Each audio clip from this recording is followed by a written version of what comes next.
Warning. You are now tuned in to 7 Mile Radio. 7 Mile Radio.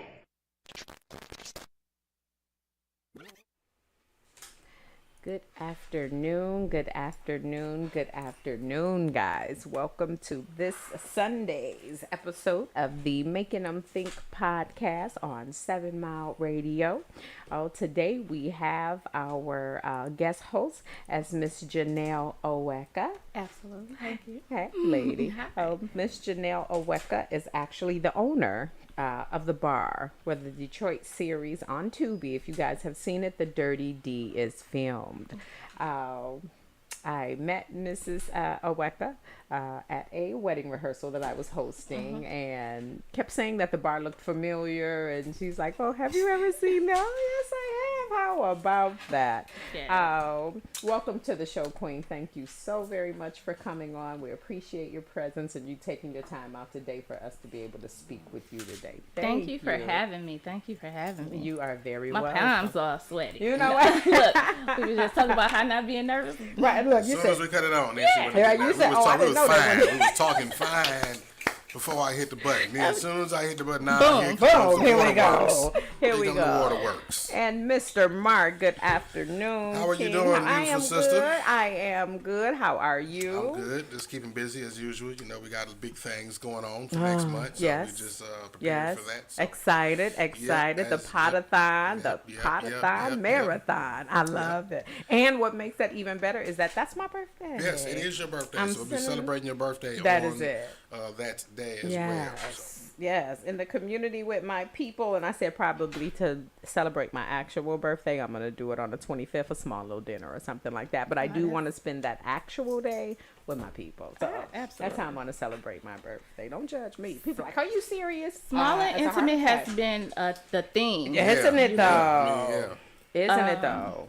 Yeah, the exclusiveness. Everybody wants to do it things exclusive, and making sure that you're safe, you know what I mean, and you're Yeah. having fun. Yeah, right? yeah. In an environment with people that you know you can be safe and be yourself around. That is it. That You is know, it. These crowds of people that you don't know, not only because we are in the middle of coming out of one pandemic and seemingly going into another one, Mm-hmm. right? Number one, that's one thing. And then it's just like, you know, all of the violence, man, and then people, the unpredictable personalities that we have out here. And I was just about to say that, and then especially for me celebrating something like my birthday, I would really want that circle of people to be the ones I rock with. You know what I'm saying? Because I don't, no ill energies, you know what I'm saying? Unexpected people like, oh, what's wrong with her? You know, I'm not going to do all that. So that would definitely be celebrated with my whole circle of people. And you know what?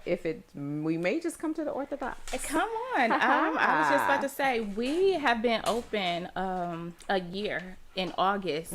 And most people didn't, God forbid, they did not survive the pandemic. Yeah. And we opened during the pandemic, and we've survived and thrived during the pandemic. And I can actually say it's because the way you feel. Most people want those intimate environments where they know somebody, they feel safe, and that's what we provide. Exactly. So. Exactly. Because I told you when I walked in, I'm like, oh, I love this. This is, I mean, it was really, the setup of it, and don't get me wrong, of course, if anybody wanted to host something there and you were, but it is, the bar feel gives it that. Even on the series, Yes, you can 30 still days. feel the intimacy in that location. You know what I'm saying? Because of the structure of it, and and you said you guys have just been open a year. Yes, I've owned the building for 5 years. You know, Okay. real estate is my first love. Yeah, So yeah. I've owned the building for 5 years, but we've just renovated and finally put our foot in it last year. Yeah, I We got started you. last I year, got so. you. And so for the building to have just been open for a year, how is it that you actually met the people who, how did that come to be that they chose your location to film The Dirty D? Actually, we did some Facebook advertising. My husband's in charge. Ephraim is in charge of all the promotion. I have no time. So he actually advertises on Facebook, Facebook Marketplace. We promote on our page. I also have another business page, and I believe they found us through there to rent it out, and they came and seen it, and loved it. Loved it. Yeah, you will. As yeah. soon as you walk in, that's just it. I'm done. I Yep. don't need to see anything else. This is where I want to be. And I had even like no clue that it will be like the series that it is. I mean, every day somebody is coming in like, oh, is this the Dirty D? Like, is this your club? You know, our club is kind of exclusive, so we're open to the public on some days, but it's really like a private exclusive club. Yeah. And so nobody, unless you've been there, you know, you don't know how it look or you don't see it. So people be like, is this your club? I seen pictures. This kind of look like it. Or people will say, I've been there. Like, I seen your club. And I'm like, yeah, that's it. So, I love that. And so I'm glad where it's taken off. It's nice. It is. It is. And like And we're all black. So the producer, Lisa Brown, she's a black woman. She's from Detroit, and she has more movies than that. And most of them are on Tubi. You can Google them, but they're all good. Yeah, they are definitely so. Definitely. I mean, it's like the young lady when you hear the name of the young lady who. Oh gosh, she had some of the I think some of the reality shows and Shonda Rhimes. Yeah. Okay. Yep. Lisa Brown will be when you hear that name, you expect it to be good because she's delivering. Yeah, I think so because she don't stop. It's like every time I'm looking on her page, she is like on to the next. Like this is coming out. Yeah. And you know we see each other in past, and I haven't like sat down and talked to her to like how do you do it or you know when you catch a break because I know I'm busy, so I can just imagine she's producing her stuff and other people's. So I'm sure she's very busy. And then the thing about it, and like you said, for them to be ready to extend, you know, as much as we could say, to another location and things like that, just goes to show you that the support of it. And like you said, everything is black owned. Everybody black who's involved is black. So that just goes to show you what the success that we can receive from the support of each other. Yes. You know, so simple. My goal, even with Unorthodox, was to build a place where we can all come together because the club is based on a community basis and a membership basis where I'm not just making money. Everybody can make money. Exactly. You know, I'm doing a fundraiser. You know, you can use the kitchen. It's a commercial kitchen. You got the door 100%. You know, this is how. Of course, I'm licensed and I got the bar. I'll always make money there.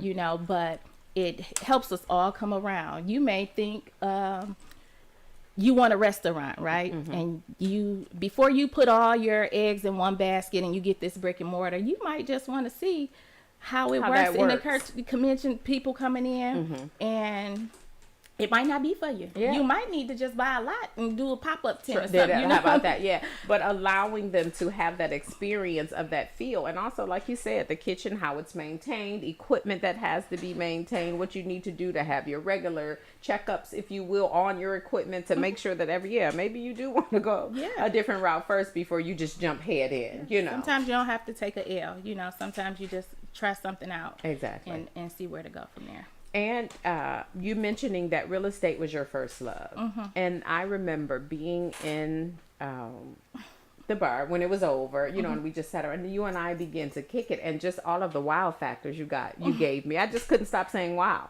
because I never knew that you could have a nonprofit as a bar and make money off of the liquor that you sell in a bar as a everything just seemed like an oxymoron. Like none of this goes together. Can you educate us a little on that? And yes. So actually it's the nonprofit is Acts of Kindness and Care Project. Okay. The nonprofit originated for low income housing for women and children. Again, like I said, real estate was my first love. Right. So I built this nonprofit back in 2016. We do low income housing still today, do low income housing for women and children. So again, I bought that building on Woodward for $5,000. yeah, I know what that's where the movie is filmed. Yes.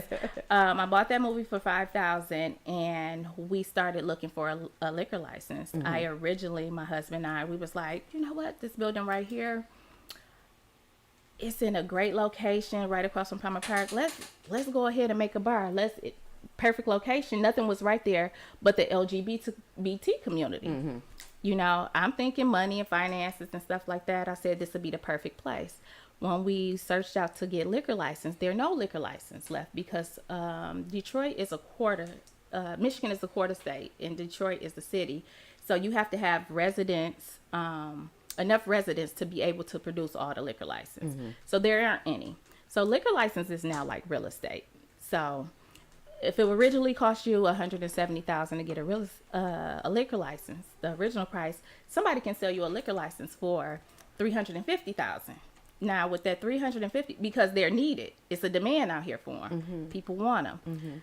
They can sell you that liquor license for $350,000. But guess what? It may not be clean. You might have tickets that you got to clean up. You know, a lot of tickets. You know, And when you say tickets that you have to clean up, are you referring to tickets that maybe come along associated with that liquor license? Exactly. They might have sold to an underage person, and they could. I was about to bring that up. Yeah. Like a liquor store who may have sold to somebody who they shouldn't have, and Oh, now they so want to sell their license to you. And now that license is almost just like you're buying a car from somebody, and they have tickets on the car or something. And how is it legal for someone to sell you their liquor license? It's legal. It's just like I'll always revert back to real estate. It's just like somebody selling you a house that's about to go in foreclosure because this is how I buy. That's better than the car. Yeah. So, you know, this house is about to go. We're gonna say grandma house because that's what I always tell it. Our generation, they sell grandma house in a minute. Yeah. So grandma house, grandma passed away. Grandma house is in foreclosure. Grandma owes $7,000 in taxes. You can't pay the $7,000. Somebody else. You can give that quick claim deed to someone for, I can give you cash keys. This is how I do. I give you $3,000 for that house because I ain't going to give you enough to pay the taxes off. I'll give you $3,000 for the deed, but I'm going to take on the taxes. Okay. So I'll pay off those taxes, and I don't have to pay a full $7,000 on the taxes. I'm gonna just put it in the payment arrangement. So I'm gonna put $1,000 on the taxes. How about that? Yeah. Okay. Something that they can do as well. Okay. Or either they have opted out the option because they had too many opportunities to do so, and they can't anymore. And so you can definitely sell it. Somebody's just taking over the responsibility. And that liquor license remains in the name of that business, or you're taking that over, and that liquor license now reverts into your name. It'll revert to me. Okay. I have to clean it up, and then you know you will also have to get it premise wise. So my building is unorthodox, which is also a nonprofit, a domestic nonprofit. Then we have an Acts of Kindness and Care project. So we work under an umbrella. So Acts of Kindness have the liquor license because Acts of Kindness is more mature. Okay. And so by it being more mature, that liquor license only cost me $1,000 a year. Okay. Yes. I'm sorry. Look, it's the same reaction that I had at the bar. Wow. Yeah. So, and that's licensed for the premise, you know, so that address is licensed for alcohol to be sold. So even though Acts of Kindness was more mature in the situation, and the unorthodox has just been a year. Right. So when will unorthodox be able to get a liquor license? the amount of it being $1,000 for the liquor license, like that was based on the fact, because you said a liquor license can cost you $100,000 almost sometimes. Absolutely. Due to Acts of Kindness being more mature, because of course unorthodox was just a year. Yes. Why did that make, you know? Well, because that's one of the that is how they have it on there. You have to be at least 2 years old. Oh, you have to be, okay. Yes. Okay. Now, unorthodox can get a what do they call it? I can get 12 permits to sell alcohol. That will run me $50, but that's only a 24 hours. Oh, gotcha. You know. Okay. So, okay. you know, instead of, you know, getting a 24 hours and 12 a year, I might as well just do the year for $1,000. Wow. I mean, it's a lot you can do with your nonprofit, and it took me a while to realize this. That's why we didn't open, but I actually had to study the book Laura. You know, read through that book because I knew it was a way. You got Arabs and stuff opening up shit every day, and they keep saying ain't no liquor license. Like somebody is doing something. How? Yeah. But yeah, a lot of it is streamed through a nonprofit. And we actually not labeled as a bar. We're actually labeled as a club. But under your permit, you have those bar permits. And, you know, I have topless entertainment under a nonprofit. I have It's blowing my mind. I Like, have you know, a Sunday sale permit, so I can sell alcohol Sunday morning at 7 a.m. you told me that. What else? I have, I'm in the process. I didn't add it at that time because I'm still looking through what I can do with this nonprofit, but I'm getting a bingo license. That was $200. And if once I get it and approved for it, I'll be the only Games, gaming. I mean, basically Yeah, game gaming. shows. And okay. basically things that they deem illegal lotteries. Yep. Like kind of the reason why we can't do raffles online. Yeah. Right? Because it's considered an illegal lottery. We don't have a permit. Yep. And it's How about that? $200. And- And But see, that's the just permit to do it at an event on location, right? You still couldn't do it on the internet like on Facebook, but that's good to know. yeah. Also, due to the fact that it is due to the fact it is the social network, is that the reason you Yeah, can't you can't do on- it? yeah, Because Facebook, it's that's just part of Facebook's policy. You know what I mean? That you can't Oh, do that. okay. So what 'cause if you were in my establishment and I have the permit? It still will be against Facebook policy. No, the thing about it is, if we were in your establishment and we were just streaming it, and it wasn't any engagement where people online could buy tickets and buy into it, that's how we could do it. They couldn't buy raffle tickets via online. They could watch the event. Okay. We could, but yeah, they would have to be there. To Okay, participate. so really no transacting through that the internet, network. yeah. I gotcha. Okay. Yeah. And Janelle, for you being in this, I mean, and actually acing this, I mean, I swear I'm such a fan. I really am. you. What do you feel that we, especially in the Black community, what we don't understand about LLCs and what kind of power it gives us, and, you know, what we can actually utilize from simply being a LLC? Just the separation from personal and business with your LLCs. It's great to put everything in an LLC because it clearly separates you from your business. So if someone, maybe at the most, I may have 2 or 3 houses in each LLC, but they're all different. So I have a lot. Yeah. You see credit cards and everything, you're like, which one we gonna use? But it's because to protect myself. So if you was to fall or something, or someone wanted to sue me or come for me, it has to be pertaining to that property. You know, you can't come for me. You can't come for my personal Everything assets or and- anything. Nope. The only thing in this LLC right here, the Circle of Life, you only gonna get this house that I This haven't liability. fixed on, Yeah. or in this one that is already rented out. You know, Okay. if you get something out of Regardless it. to what else is attached to me, even though my Absolutely. legal name is attached to all of All of this, that. you can only come after me for this Yes. specific incident. Excellent. I got Yeah. you. So this is just one of the beginning steps to separate yourself from your business and your personal. Even with banking, you know what I'm saying? It's been plenty of times in the beginning of it, hell, I'll overdraft my business account, you know what I'm saying? Because I can't overdraft it good enough where I may not be able to pay it all back before they close the account. But guess what? That ain't attached to me. I can still go back as soon as they close me, and I can open one in my name and not be held liable for what The previous my Oh, business I did. love- So yes. yeah. And that is wow. I mean, I'm And it's the same, like, I don't know a lot about trust. We're starting to get into trust and stuff, but Okay. that's even deeper. Like, to put something in a non-revocable trust. Yeah. Like, those are the things that Black people really need to learn more and understand Yeah. about. And Yeah. that's where I want to, get to a higher level, because once you put that in that irrevocable trust, your kids straight, you want to be able to leave so your no kids. one can come into this, and exactly, regardless to whatever situation is. This one is irrevocable, so Yeah. whatever. It is what it is. Come Can't on, nobody say yes. So That is awesome. Oh, yeah. And we had a previous co-host. Her name is Connie Johnson. Connie Johnson is the director of Section 8. Okay. And I was advising her that I had spoke to you, and you were telling me how you pretty much finna sew up the whole 7 Mile Loop, whatever. I mean, you know what I'm saying, with homes, and and when I posed the question out, or any of your property Section 8, and you were like, oh no, you know, what is your mindset about Section 8?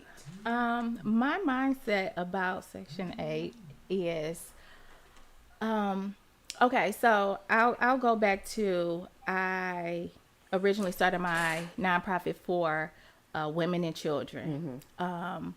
I wanted to be able to provide a place where they, you know, low income if you were having problem, temporary, not right away, you know, temporarily, emergency shelter, but not long term. Exactly. What are we really teaching our community if we place them? What really happens in our community if we are placing them in a housing or giving them housing for years and years? Are we teaching them responsibility, or are we teaching them to lean on the government for assistance and not really get out there? Some people need it, you know, and temporary can mean two years. Yeah. You know, but that in aspects with, like, I've heard from people like, oh, they tore up my house. Yeah. So that's another thing. I own real estate and I've never took a loan. I don't own a mortgage and never have. And with that, I don't want anybody to come in my hard-earned money, because I sacrifice daily. Yeah. I don't want anyone to take my sacrificed money and tear it up, and I have to, you know, sacrifice again to, you know, put something in there. I want somebody to love on it. This, I'm giving you this space. Yeah. I want you to love on it like it's yours. Exactly. Not like, oh, this is just another rental property. You know, let your kids write all on the wall. And I mean, even my kids write on my wall in the house, but hell, I touch up my paint every 6 months, but they expect you to come do it. Yeah. Baby daddy drama, come bust holes in the way. You know, this is stuff I deal with regular tenants too, but my associates that have rental properties that deal with Section 8, like, it's the worst. I never want to do it again. Even though now I've heard that they say they come out and they check the home and they supposed to do this. Some people, everybody ain't out there doing their job, clearly. So, Yeah, I got you. you know, Okay. so- So you're saying Section 8 sends out inspectors every now and again Yes. to look at the home, but then the people that you've associated with who've had Section 8 homes have advised you that they don't even see the inspectors. No. They don't come out. They No. don't. Your home is just your home, and we put these people in it, and it's a free for all after that. We got them in there, go. Yeah. Oh, wow. And so we definitely, who wouldn't want to get their money up front, you know, and Yeah. they know that they don't have to wait or be late for a tenant. You're guaranteed. Yeah, you're guaranteed the money. That sounds good, but for someone who sacrificed like me, Yeah. it's not good at the end when they move out or they leave the house in a wreck and you know, Number up. tear it up. I got you. I got You know, it's just certain things. I have tenants right now that, you know, get temporary help from assistance, especially I have had a tenant for like 5 years. My tenants are long-term tenants. that says a lot about you. Yeah. Yeah. I pride on my name. Yeah, So I indeed. have a thing, you know, my husband always be like, okay, let me go take care of this. I mean, my husband, you can call him right now and say, I got a leak. My husband's responding immediately. Yeah. Exactly. And he'll be either he going right now or give me a couple hours Yeah. to at least address it.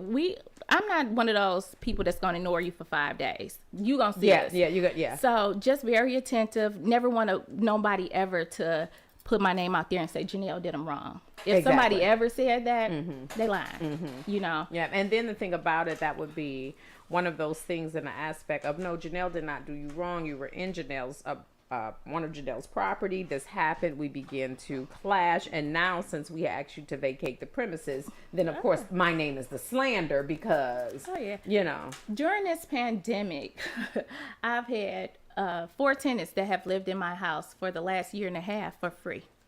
You hear me? Oh, wow. Wait a minute. Now, using the legality of that, you know, you're not being able to put people out, or based on you saying, okay, guys, I understand. Oh, So I think they lifted, Wayne County lifted their non-eviction status up maybe in February, but Detroit, the judges, the 36th District Court, they kept them in place. They don't want anybody out on the street or homeless. So they were still not, authorizing anybody to do eviction. Is that still current to date? No, people are getting Okay. evicted now. Now they're being put out. Now you got to Okay. get your ass out. Okay. Now, legally, Legally. you can go, and then with no consequences to the landlord for feeling like I just need to. Yeah, well, the easiest way to get them out, and here it is, will get me again taking the sacrifice. Just get out. I just want possession. I don't want any of the money that you owe me, because that's another way they kind of leave you hanging on. Let me give you a couple of. Nope, I don't want any of your money. Yeah. I don't care how when your taxes get paid. No, just get out. Yeah. Just get out. Yeah. And I had once I got a couple people out, I was just like scared to put people back in them, because people are so shady. Yeah. Like Yeah. to us, if it was the white man, then they'd be paying them right up front, because you know Calling, what, making arrangements. because they're This gonna is what threaten to get your butt out. But when you see somebody like my husband is very gentle. I don't care. I don't know. I don't understand why black people look at black businesses as if they have an abundance of whatever they're in business for to give away. to get and just nonchalantly even look at the business Or in a if you're serious putting pressure aspect. putting pressure on getting paid. It's like you just trying to come up off me. You just trying to like. You don't say that to the other people that don't look like me when you go and pay 3 times the The price yeah, for that Twinkie yeah. at the gas station. And then you don't tell splurge them on the fact they're that just you trying did that, And you know. and you actually run and flock to those places because it validates your character to spend more money on these high price items, whether it's clothes, what it is. You know? Yeah. So, but when it's somebody that look like you that own it, like you don't want that's the crab in the barrel mentality. You don't It want is, me to, very much You don't so. want me. You don't want me to come up. That's what. Very much the, so. The key word people are. You just trying to come up. You damn right. I am. That's Right. what business is for. Right. You don't say that to no other business that you encounter. And you know what I've noticed too, and me and Emmett were discussing this at the back to school event, when it was time to start dispersing it was almost as if, of course, at this time of year, you expect a lot of back to school events, but it was just a lack of gratitude that was there from it. It was almost like, You're entitled to do this. Yeah. I feel a lot of people feel like they're entitled to a lot. It's crazy. We spoke about the event last night. Like we gave them a discount to do it because we were honored. Like, yeah, okay, bring your business. Here, $125 an hour. We just giving you a space. You know what I'm saying? Any other place is gonna charge you. Not just for your event, they're gonna charge you for setup. Here it is. Your event didn't start to 7, but here it is. We give you to 4:00, way before time to come set up. oh, at no additional charge. And no additional charge, right? Who does that? Who does that? Your event ends at 12. What time you got my husband out waiting to close up? To 2. Right. So it's those things. And like me and my husband talked about it quickly. Like, we're still learning, but we have to not be so gullible. You gotta have balls. I've just You gotta have a backbone. that's Like, the rim. Yeah, you and can't be a that's pushover. yeah, gotta you allow can't. people. You You know what I mean? can't. Because guess what? Contrary to what they say, that famous saying, the customer's not always right. Oh no. And then I all. spent 20 plus years in retail management, and I have actually had to say this to customers. When they do that, the customer's always right. Yes, but only until they're wrong. You're simply wrong in this situation. You know what I'm saying? The customer is always right, because that statement means that the customer comes in, spends money, and keeps that business going. That's what that's in reference to. But as far as No, I was just about to say, I just thought of something. How I used to work at KFC on the Queen of Renee Mile. Right across the street, there was a Burger King. And when the customer used to come in here and complain, they said, well, over here at KFC, we do it the right way. We don't do it your way.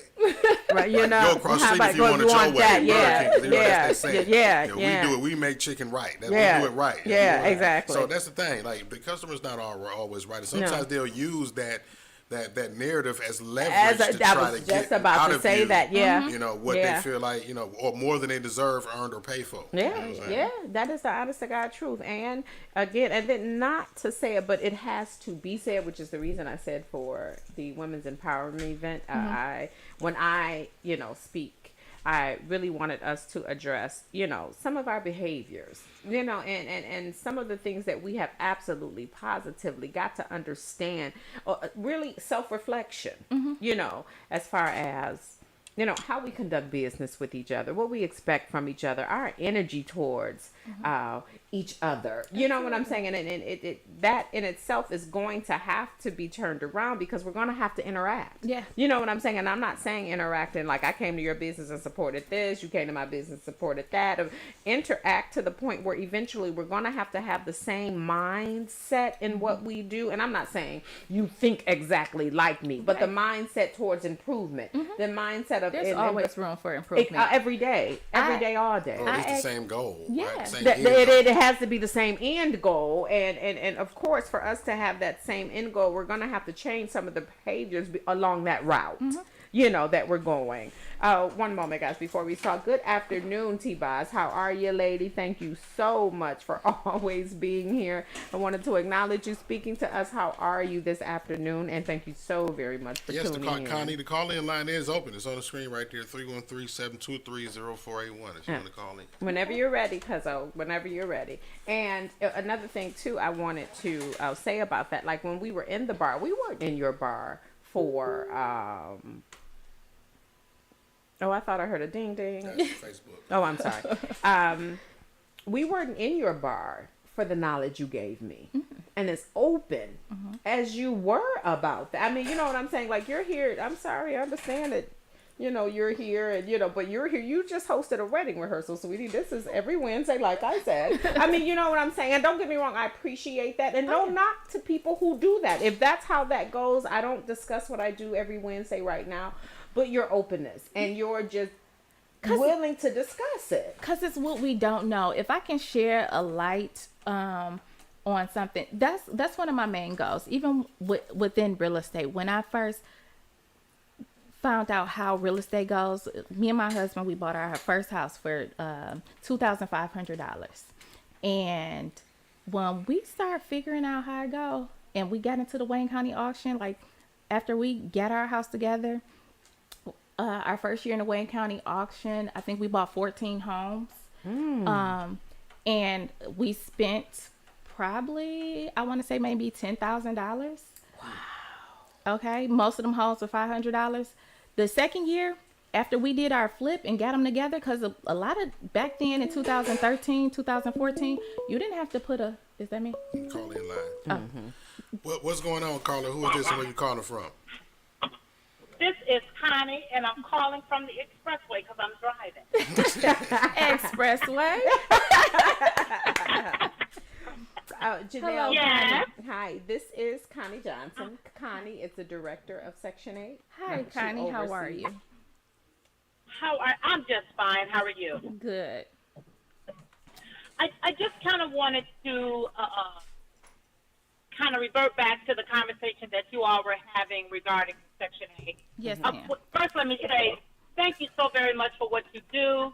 You know our community needs it, so thank you, and kudos to you and your family. Thank you. Now, as it pertains to Section 8, some of the things that you were saying is a myth. Okay. But you did say, you don't have to be on Section 8 to tear your property up. Yeah. And I just wanted to make sure that the listeners are hearing that, because that is the biggest myth that we have with our landlords, is that tenants will destroy my property, and that's why I'm not going to rent to a Section 8 person. When I have my briefings with landlords, I have to tell the landlords, as a landlord, you should be responsible for screening your tenants. Absolutely. Oh, shoot. Hold on. Pay attention, girl.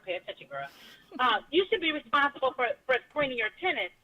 But unfortunately, landlords feel as though that's the Section 8 responsibility, that we have to screen tenants for suitability, and that's not what we do. Okay. We just screen tenants for eligibility and not suitability. Okay. I also say to my landlords, and understand, I'm not saying this to you, I'm just saying this is what I, say to my landlords in general when they speak of damage to the units and things like that.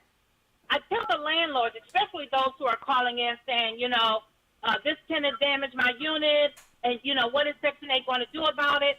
My response to them is then, what did you do about it? Because the thing here is, as a landlord, and I'm speaking as a landlord myself, you have to inspect your unit periodically. Okay. When you have a Section 8 tenant, and not just a Section 8 tenant, that's any tenant, until you're comfortable that that tenant is not tearing your property up, you have to go in and inspect your units, whatever you consider periodically. That can be every couple months. That can be every month that you receive your payment, just long enough that you feel comfortable that that tenant is not tearing up their property. Okay. And so I think it's unfair for some landlords to say, you know, this tenant tore my property and this tenant did this and Section 8 didn't do anything about it.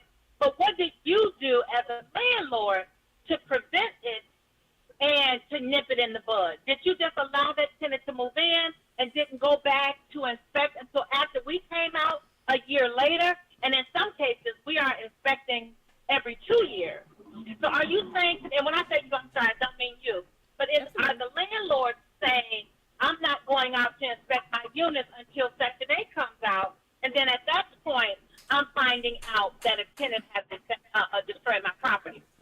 Secondly, you said, and then I'm going to get off and let you guys finish. Secondly, you talked about tenants who were in your unit and you were not being paid. And when landlords pose the question to me, what are the benefits of me renting to a Section 8 tenant versus a non-Section 8 tenant? And my response is, those tenants who you're not getting paid for, if that was a Section 8 tenant, all that tenant had to do was tell the worker that they were no longer employed, and now you're receiving all of your rent. So it's not a perfect program, but I have to there are some myths as it pertains to landlords and things that landlords sometimes tend to think that the lease is between the tenant and the housing authority, and it's not. You know, it's on the landlord to police their own lease. That's not something that the housing authority will do for you. So, you know, and I could talk all day about Section 8, but I'm going to stop right there. But I really, really wish you would reconsider, because we really need good landlords such as yourself. But I would just say, whatever your process is for screening for suitability, you make sure you do that with the Section 8 people. And come on back to Section 8. We need you. We absolutely need you. Well, I would definitely consider. Absolutely. It's been traumatizing.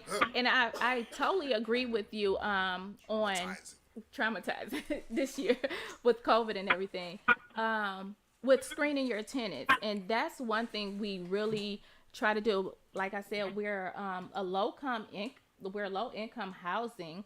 I don't have not one property that's over $900, and I have a tenant that's living in a 5-bedroom house, and she's paying $850. So most of my rent is over, it's under $1,000.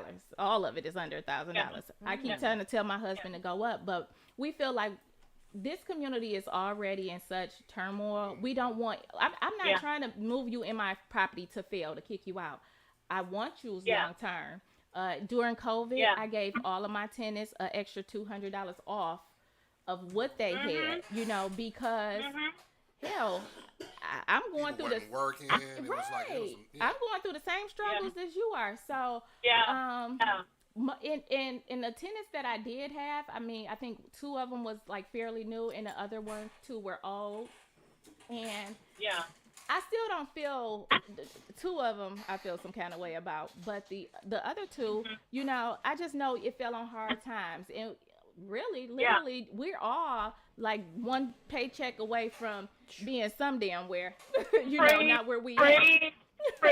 So I haven't forgot it, my means of living and how nobody else. I'm a regular Joe Schmo, just with a little bit extra change. That's it. But I don't forget where I come from or who my family is. I have cousins that's been evicted and things like that I would love to help, and I can't even help them because once you get involved with family, it's a whole different thing. Boy, entitlement there. Baby. Ooh, stay away. Stay away. Stay away. I definitely agree. Most of my tenants, I don't have a lot of turnovers because I do pride myself on who I screen, and I don't screen for credit. Yeah. I don't care about credit. You know, Yeah. my credit Yeah. ain't good. Hell, if I go get Come a on now. car, I'm about to see if you Come got on, house Craig. credit in Craig. Atlanta. I'm not playing. Yeah. Let me Yeah. get out of here Yeah. too quick.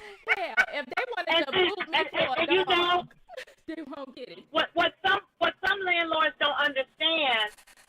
You'll make money being lenient and making a few concessions for your tenants than you would being a stickler. You know, you have Absolutely. some landlords who, if you don't pay your rent by the first, no later than the third, I'm charging you a $50 late fee or a $100 late fee. Well, wait a minute, Mr. Landlord. If I could, right, if I could pay my rent, if I could pay my rent, I would have paid it. Now you done added additional monies to it that I know I'm a struggle to pay. So you know when you show leniency, yes, we're all out here to make some money. We're not trying to get rich off of everything. We're trying to get rich, but you know we're not trying. We understand our community. We understand that everybody don't have $1,500, $1,200 to pay the rent.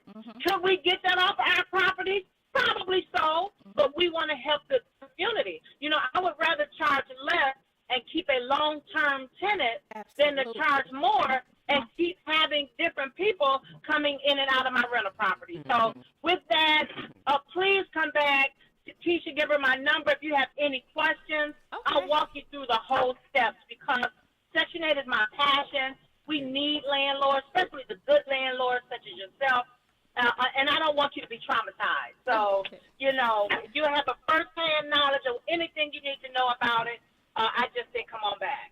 Hey, Connie, I have a question too for the both of you.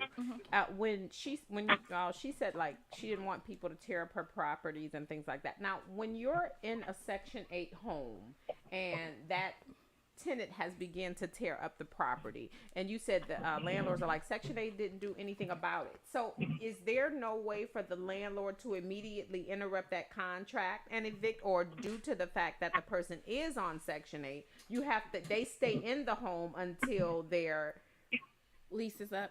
yeah, is that can the landlord interrupt the contract, or you have to let them stay in there until the contract expires? Well, let me first say this.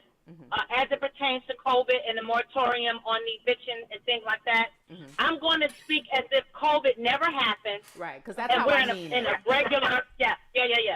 Yes, because when a tenant starts tearing up your property, that's a violation of the lease. Gotcha. And landlords know when you violate the lease, you can start the termination process Okay. right then. Okay. It doesn't Okay. matter that you're on Section 8.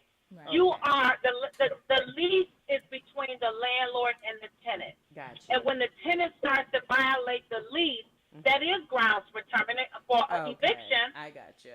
And then possibly termination from the Section 8 program. From the So program. landlords need to yes, correct. Okay. Landlords need to understand that regardless of whether a tenant is on the Section 8 program or not, you still treat them the regular way you would treat any of your tenants. If they're doing something wrong, if somebody was not on the Section 8 program and they were destroying your unit, you would take them to court for eviction, right? Okay. Then you take that Section 8 person to court for eviction. You don't Okay. just hold them up. But the one thing that we ask the landlords to do is to report when tenants are damaging your unit, because that's why we're where we are now. When landlords allow a tenant to damage their unit and they don't do what they need to do in accordance to their lease, and they just allow a tenant to move on, that tenant now moves on to the next man's house, a woman, a man's house, to tear their house up, and now you're left with a bad taste in your mouth. But you never told Section 8 what was going on, and so we never had a chance to remedy the issue. Okay. Okay. I gotcha. You're right. I gotcha. Okay. And that's what we started. We always do. Like now, these couple houses that we just rented out, we usually do a 6-month lease because that gives us time. It gives us a trial period. See if we can even work together. Yeah. You know. Yeah. And so now I've been doing 3-month leases because what you have had done now with COVID and everything, and then people have this cure. I've had a new client, tenant come in and say, soon as they move in, they pay their first month rent, they want to give me cure. You don't qualify.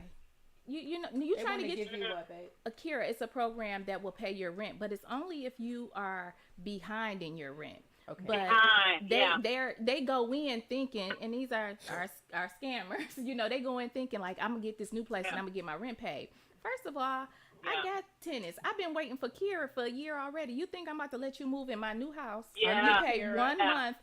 No, absolutely not. Wow. Yeah. So if you think you about to come in here and you about to stay all out, no, because 3 months you out of here anyway. Your lease is expired. You got to get out. And you're Yeah. gone. You're Yeah. gone. So, And see, the thing about it, what I think here is, when you look at the big picture, we need to change the mindset of some of these people who are renters. You know, you gotta pay your rent. You know, got and the reason why you're in a bad area or a house that you don't really care for is because your credit is not always right, and so everybody's not going to accept you. And so, I'm speaking from a Section 8 standpoint. When tenants are I got a Section 8 voucher, but they won't rent to me because my credit is bad. Well, your credit is bad. You know, it's not necessarily because you have Section 8. It's because your credit is bad. Mm-hmm. And if you didn't pay those last landlords, what makes me think you're going to pay me? And you know what, Miss? So, but Go ahead. I'll let you finish. girl, you go on. No, I was just about to say I've never once looked at credit. The first thing I do is Yeah. I go to Wayne County and I'm going under your name and see if you have any judgments. Any landlord judgment against you, I know you don't take care of business. Yeah. That's my Yeah. dead end right yeah, there. that's my credit check. Yeah, that's my credit check. I Yeah. don't care about your credit. Like I said, I got bad credit. credit, You know what I'm yeah, saying? yeah. If I was Yeah. trying to move in my house, and I was looking at credit, I wouldn't be able to Couldn't move get in. my own house. Yeah. So I'm not gonna, credit. I always tell them, just be honest. And Yeah. we just did a showing for the houses, and so on our paper for your lease or whatever, it says $20 rental fee, and everybody like, oh, how much is $20? And at first, me and my husband, no, how much is the processing fee for the lease or whatever? But it says $20. We omitted that because a lot of people was like, oh, $20, that's a scam, and all. It's like, no, here it is. I'm here taking out my time. We schedule a showing from 1 to 2 o'clock, and here it is. I got people, as soon as I'm locking the door, it's 2:30. Can I see the place? Can I see the place? And it's like, Yeah. you showing me irresponsibility already. Yeah. You know, Already. I Yeah. don't want your $20. You can't bribe me to look at your lease. No, anybody on here that's been evicted, they not gonna be in. They Yeah. not. They that's a disapproval. And Yeah. no, you can't get it in your mama name, cause Yeah. Yeah. no. And that's what I tell my clients. You know, first impressions are a lasting impression. So if you pull up to a property that you're interested in renting, and you got Mookie and Ray Ray and Shaniqua and Shanae, y'all got the music blasting, and you're smoking weed, ain't got nothing against weed, but the first impression is a lasting impression. It is. And so when you pull up there, try to pull up there either by yourself or with somebody else, and y'all act like y'all got some sense. At least take it until you make it. I was finna you say, know, at least fake but the funk. you know, Yeah. yeah. So. And you know, All right, because I can talk all day about Section 8. Let y'all go and keep living. Wait, Connie, don't Okay. hang up yet. I have another question too about something Janelle said. She says, so I'm assuming that a Section 8 home in the area that Section 8 has inspectors who are assigned to come out and I don't know how frequently, but review the properties and make sure how often. And she says that, and again, like you said, you were just speaking from your landlord friends who were giving you their experience of what happened. Yeah. And they're telling you, we don't see no inspectors. Section 8 don't send people out there. Once those people in, they are just in. And it doesn't take long for nobody to tear up a house. And But like that's I said, it. That's the thing. That's the thing. So, Connie, how does that part work? Are inspectors assigned to locations for Section 8? And how often are they actually supposed to come out and review the properties? Well, after we inspected the first time to say yes, it passes an HQS inspection, a tenant can move in, we won't come back for at least a year, and in some cases, 2 years. Now, understand this. Let me say this real quick, and then I'm going to bounce back to what you just said, Keisha. There are crooked people in any industry. It's not just Section 8. Okay, now, Yeah. do some inspectors fake the bump? Yes. Some inspectors will say, I went out there and they did. And that's just the bare minimum, the Right, we did the very same few. It doesn't, it's not the bigger picture of the Section 8 program. Mm-hmm. But, Keisha, you just said, that gives them chance to tear the property up. Remember, it's not on Section 8 to make sure this tenant is not tearing the property up. That's on the landlord. So Gotcha. if we never came out there and did an inspection, it's on the landlord to make sure his property is not being torn up. I got you. And then we will report that to you, right? Absolutely. Absolutely. Okay. Thank you. Any more questions for her, Janelle? No, I will probably be calling you. Call it. Look, change. Call it. Right? That's all you need is a little information. You're right, exactly. Yeah. Like, talk to me about it. And Janelle, this is why some landlords won't participate in the Section 8 program off of something that they heard and some of the myths and the stereotypes about the program. But when you get in there, now, some things about the program is true. Will some tenants tear your property up? Absolutely. But will some tenants that's not on Section 8, will they tear your property up as well? Yes. Absolutely. You just have to screen your tenant for suitability. And then you go from there. And if you see that they are damaging your unit, you start the eviction process. That part.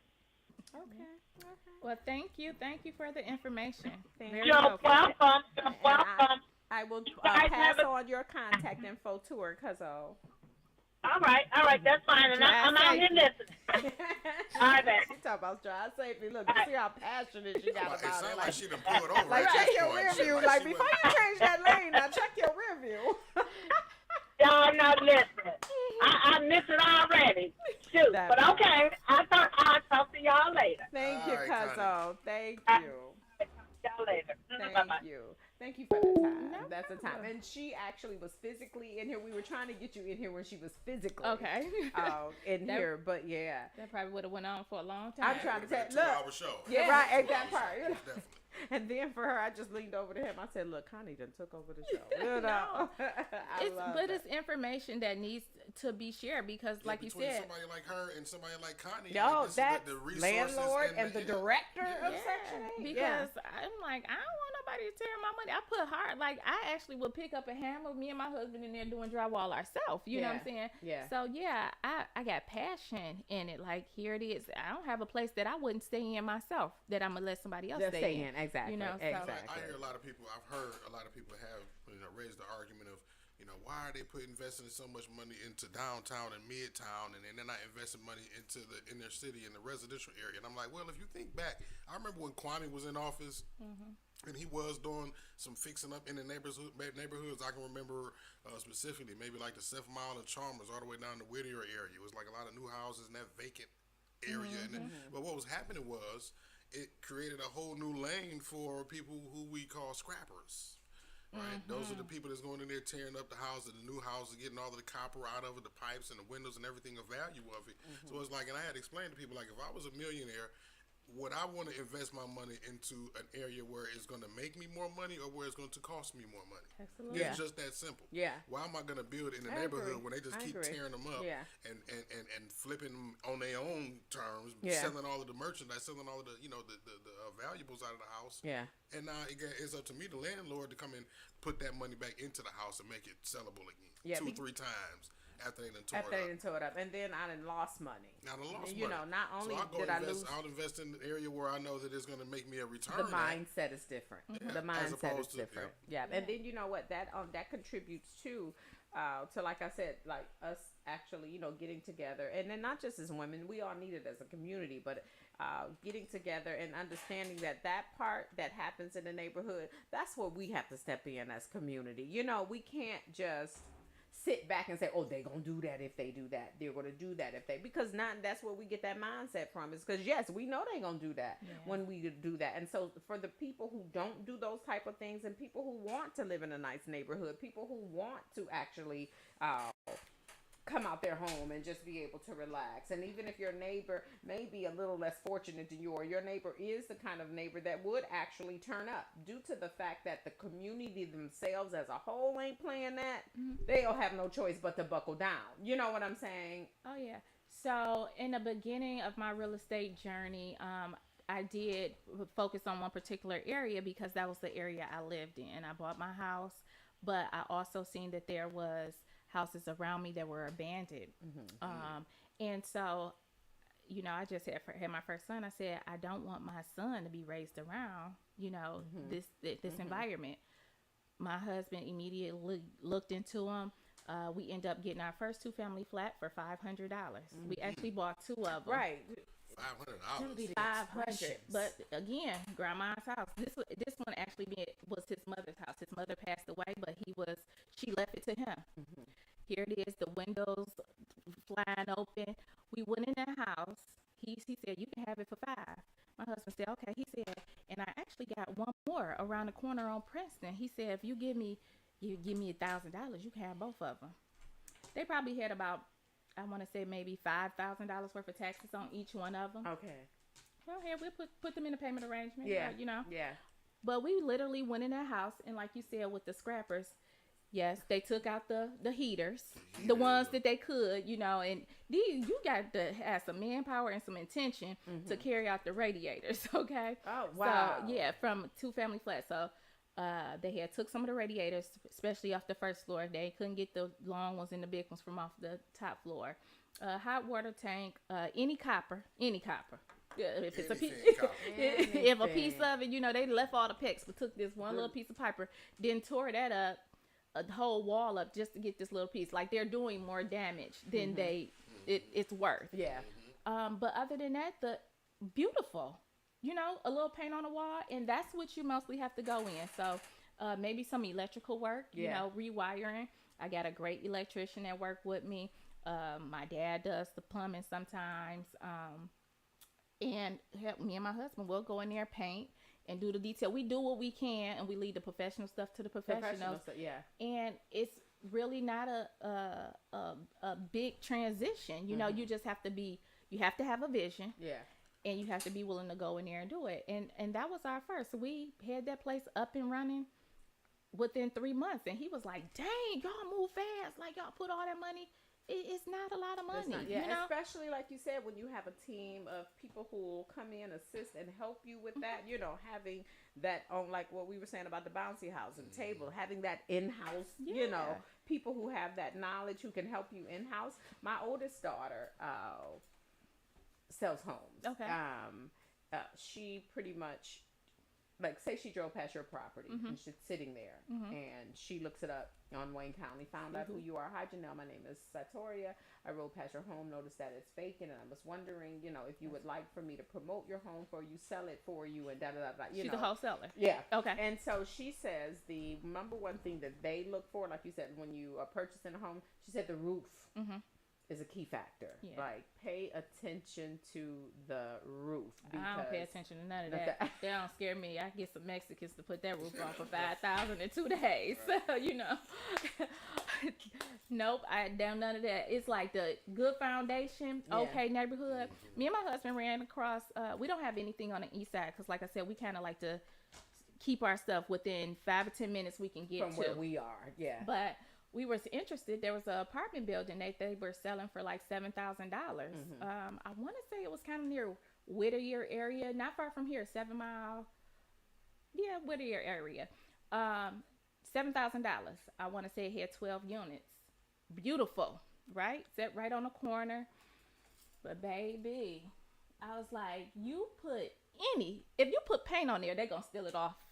Well, how about that? Yeah. And it's just like, knowing what you're looking at, really. If I can take this building and put it on one of my vacant lots, we good. I would, you can retire. You know what I'm saying? Yeah, how about that? But anything you do here, you put a doorknob on it, they gonna steal it. It's and that's, you can tell it was in great condition. Yeah.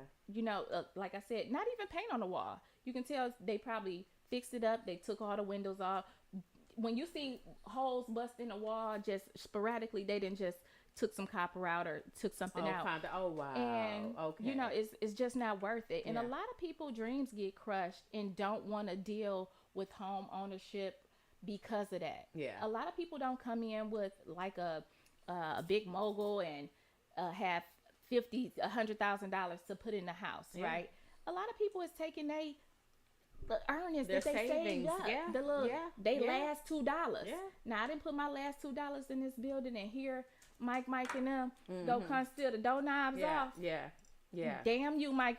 Yeah. Like you just crushed my dream. yeah, yeah. You know, yeah. so we do have to be able to kind of stick together. And it's sad because a lot of neighborhoods will be vacant unless an investor, guess I was what, gonna from say out, that. an investor from here, if you can get them together, because we don't know how to work together, but unless the investor come from out of town, and it's going to be a Chinese man, somebody from Argentina, because that's where they coming from, and they say, oh, that's $7,000. How much is it if I buy off this whole block? 50. Let me buy the whole block. Okay. And some of them are doing it from the comfort of their own home in other Absolutely. states online. Ain't even Yep. gotta Yep. travel to see it, you know? Yeah. And especially see the growth of the city of Detroit and where it's going. Yeah. You know, so if you actually have that capability to sit in a whole nother state and invest, you know what I'm saying, in properties that you send somebody out there to look. Find one of the investment companies out there. Ask them if we can use some of their people. I mean, you see what I'm saying? That actually puts us in a position of the regular community who only has some savings that they actually saved up to buy a home. You know, it makes it even more unaffordable for us. Not only if I did get a property and outbidded him only because he wasn't real, they can have that. You know, because he could have just put an amount on there and I A proxy. That's what they do. I'm gonna go ahead and go. I'm going to play golf. But then I go and actually get the property, invest in it, and then it's my own people who have actually caused this investment to be an L for me. Yeah. You know what I'm saying? And that's what I mean by geographically knowing. And that's a great eye that you and your husband have, because when you look geographically, you're not looking geographically just for the unit. You're looking geographically for everything that's around there. You know what I'm saying? And like you said, they're going to tear this up, and seeing... You know, when we saved up our first little bit of money, we moved out of our first house. We bought another house on Woodward Burlingame area, and people were like, "You moving back to the hood?" I said, "Absolutely." Where else where I'll buy a house for $50,000 that's over 5,000 square feet? Nowhere. And with my capability to fix it up. I'm right off Woodward. Yeah. Boston Edison is 2 blocks away. You know, I'm good. And that in itself gives me a greater property value. Absolutely. Yeah. So here it is now, 7 years later. Yeah. And I haven't even fixed my 3rd floor. I haven't touched it at all. You know, I'm living on two floors. My son just found out that we had like a whole upstairs. He's like, "There's an apartment up there. Can I move up there?" Yeah, I'm gonna put you out when we get right, absolutely. exactly. But the value is good. Will I sell my home? Absolutely not, because I don't care if you give me $300,000 right now. There's nowhere in the city, in surrounding Metro Detroit area, where I can still find something that big for $300,000. The housing market is crazy. The house down the street that's smaller than mine, it's on my same block, just sold for $450,000.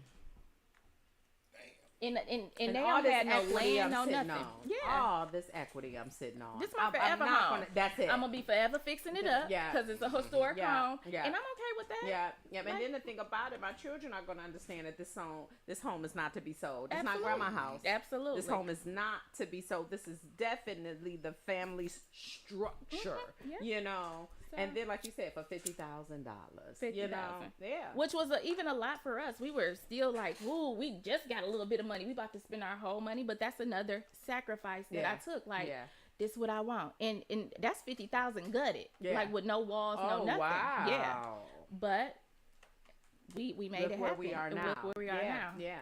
And then again, Mark, the benefit of having in-house. You know what I'm saying? Whatever you need, whatever causes that structural cost to actually be lessened in any shape. For exactly, Connie. Exactly. Generational wealth. Whatever Absolutely. caused that structural cost to be lower, we have that in-house, just especially like you said. And the main things being electrical and plumbing. Yes. You got that in-house, you good to go. Yep. You are good to go. And that's what we have to start understanding again in the community when it comes into real estate. When it comes into when you actually see it, I'm not talking about us as the kind of people, we have the right mindset. If I saw you by that building, I'm not gonna come over and take your donut. I mean, you know what I'm saying? But we have to be responsible for, and when I say responsible, I'm not talking about us for as far as the people we don't know, but the mindset of our community that actually speaks to people and say, my uncle is Uncle Ray Ray. And I know Uncle Ray Ray out here taking these, you know, but I have a whole different mindset than Uncle Ray Ray, but I love Uncle Ray Ray. Uncle Ray Ray live in my basement. And I his ain't about to snitch. Right, that on type of Uncle thing. Ray Ray. And I'm about to tell Uncle Ray Ray, now when they put up this building in here, don't go around there stealing that copper and that, whether he's going to listen to me or not, but we have to be responsible for the people that we know are involved in these type of things that we may have to have. We have that personal relationship with, whether they listen to you or not. Somebody still need to be in their head like, come on now, this is what we trying to do. I say this all the time for the same as far as the young black men who are out here robbing and that. Somebody know these young men. I was just about to say, Somebody when know Uncle these Ray Ray, young or men. Uncle Ray Ray disregard that trespassing sign to go in that building and it gets shot, Exactly. right? Then Exactly. it's gonna be like, oh, you didn't. You didn't have to shoot him. Yeah. And then the whole reason that trespassing sign was put up there was to warn Uncle Ray Ray and them, if you come past this trespassing sign, this might be what happened. Then and see, that's what we do as a community too. We take the outrage about the wrong things.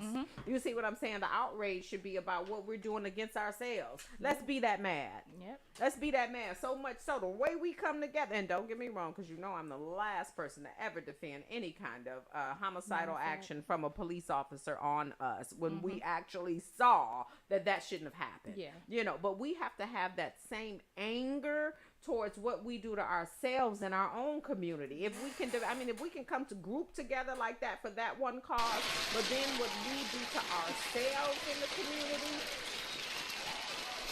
You see what I'm saying? Now we mad.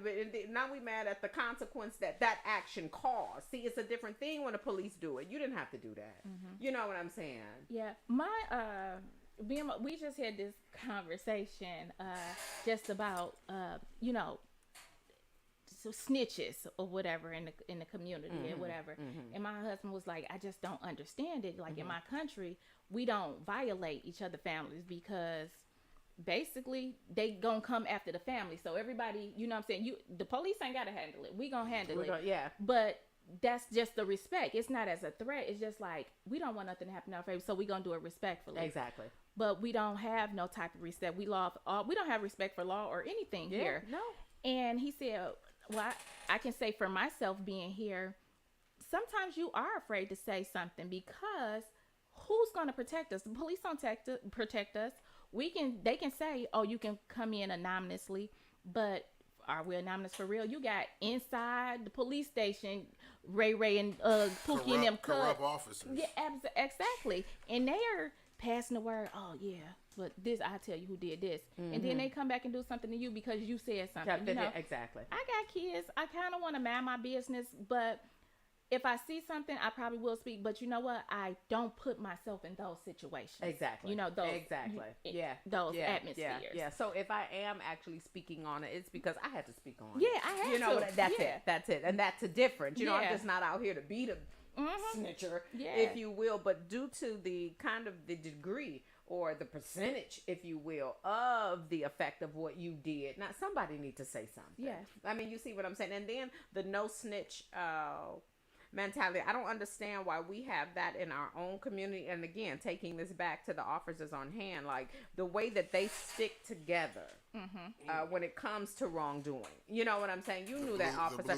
The blue wall. You see what I'm saying? How they got cold and they stick together in reference to one of them doing wrong or the other. So we have that whole gang over there, I brought up another angle of the police, right? Because I know that here in Warren, right here close to the studio, right? Warren Police. Mess. But see, here's the thing.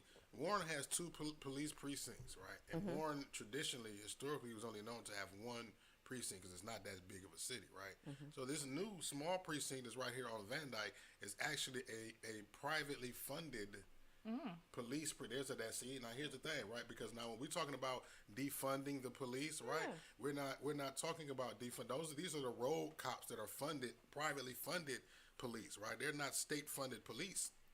And we have some, all around. Like in Detroit, we may have some in every city, right? So when we talk about defunding the police, the ones that the tax dollars pay for, we're actually defunding the ones that we can actually hold accountable for the wrongdoings.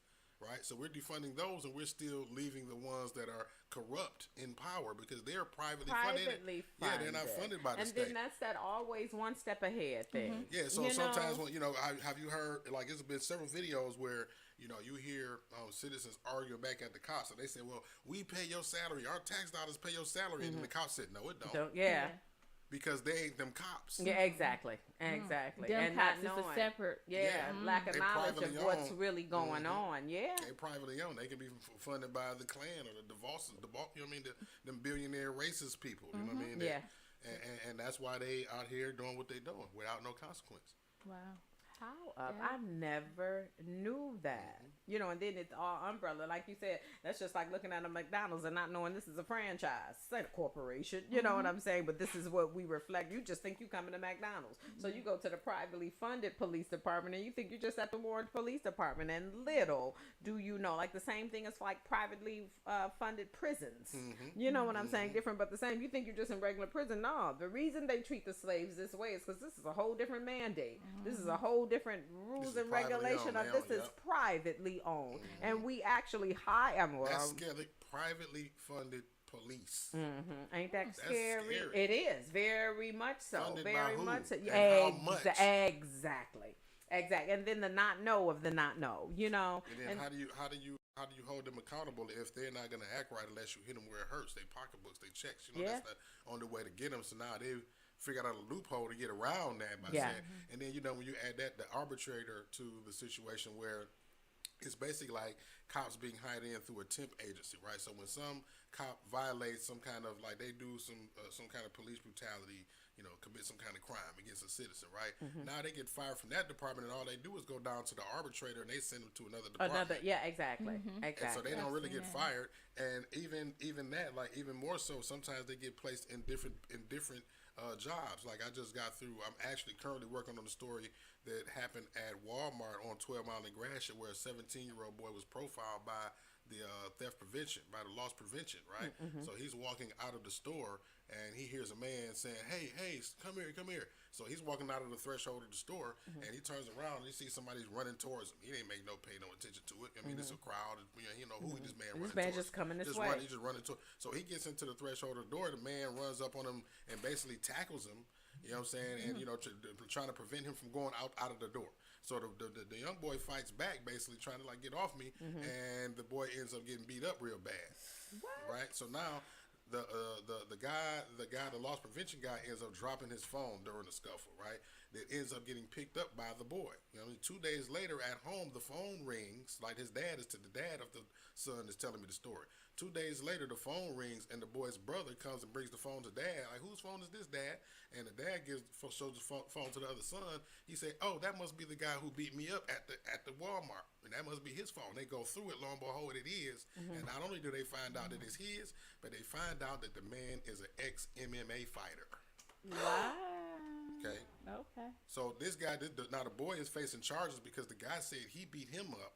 Right, but the boy is bruised, and so now they find out that this dude is an ex-MMA fighter. And then the thing about who has a it, record and got fired that's from. legal. Like, you have to be registered. Like, those are weapons. But see, it's an ex-MMA. So if he's not currently fighting, if he's not currently in, but still, the skill is that he's an MMA fighter. He has the skill. And the boy is a grown, wet, tattooed, and this is a 17-year-old boy. And I have to ask, and I'm not asking for racial reasons. Was the guy white or black? Of course, I said it's a great. I said a white tattooed, like it's like a wow. ex-MMA fighter. You know what I mean? There ain't no blacks doing that. Yep. Not many. Yeah. That is oh wow. So, you know what I mean? Now these road cops can get fired and put in other positions like that. Yeah. You know what I mean? Yeah. So I said all of that To say, yeah, and to bring that back full circle, and get back on topic of what we were saying, like even to prevent any of all that, we have to be responsible for community, because the more and more that we're responsible for community, that actually would, we'll need you, we got this, you know what I'm saying, and that that's why makes we them have need to answer for their actions. More stuff in our community. I've seen so much foolishness people spend money on, right? Oh, talk about it. And if we would have just took some of that same energy and get a store, people talk to me about real estate right now, and I'm like, why you want a building? Yeah. Buy you a vacant lot for $100. Get you a shipping container for $2,000. Yeah. But you want a store? You want a weed dispensary? Put that on there. Yeah. It comes with so much less. You know what I'm saying? Yeah. But we need to start building stuff in our communities. Yeah. I remember being able to walk to the corner store, like in my neighborhood. It Yeah. used to be 2 or 3. We got to walk ways to get to a corner store, and then when we go to the corner store, ain't we got owned by drug us. dealers the and risk on the way there. exactly, You gotta go through and it's that. not ran by us. That's what I mean. You yeah. know? Yeah. We need to start thinking about, and nothing has to be big. Even Yeah. with the club, I said, you don't have to have $1 million to do something. You need to have a vision and a drive to do it. Yeah. But start putting little stuff up in the community. Where my husband live, I was just telling him, like, that'd be cool if we can get the little boxels. Those are 10 by 10 shipping containers, right? Yeah. Just imagine going in a 10 block radius. You got 2 boxels, right?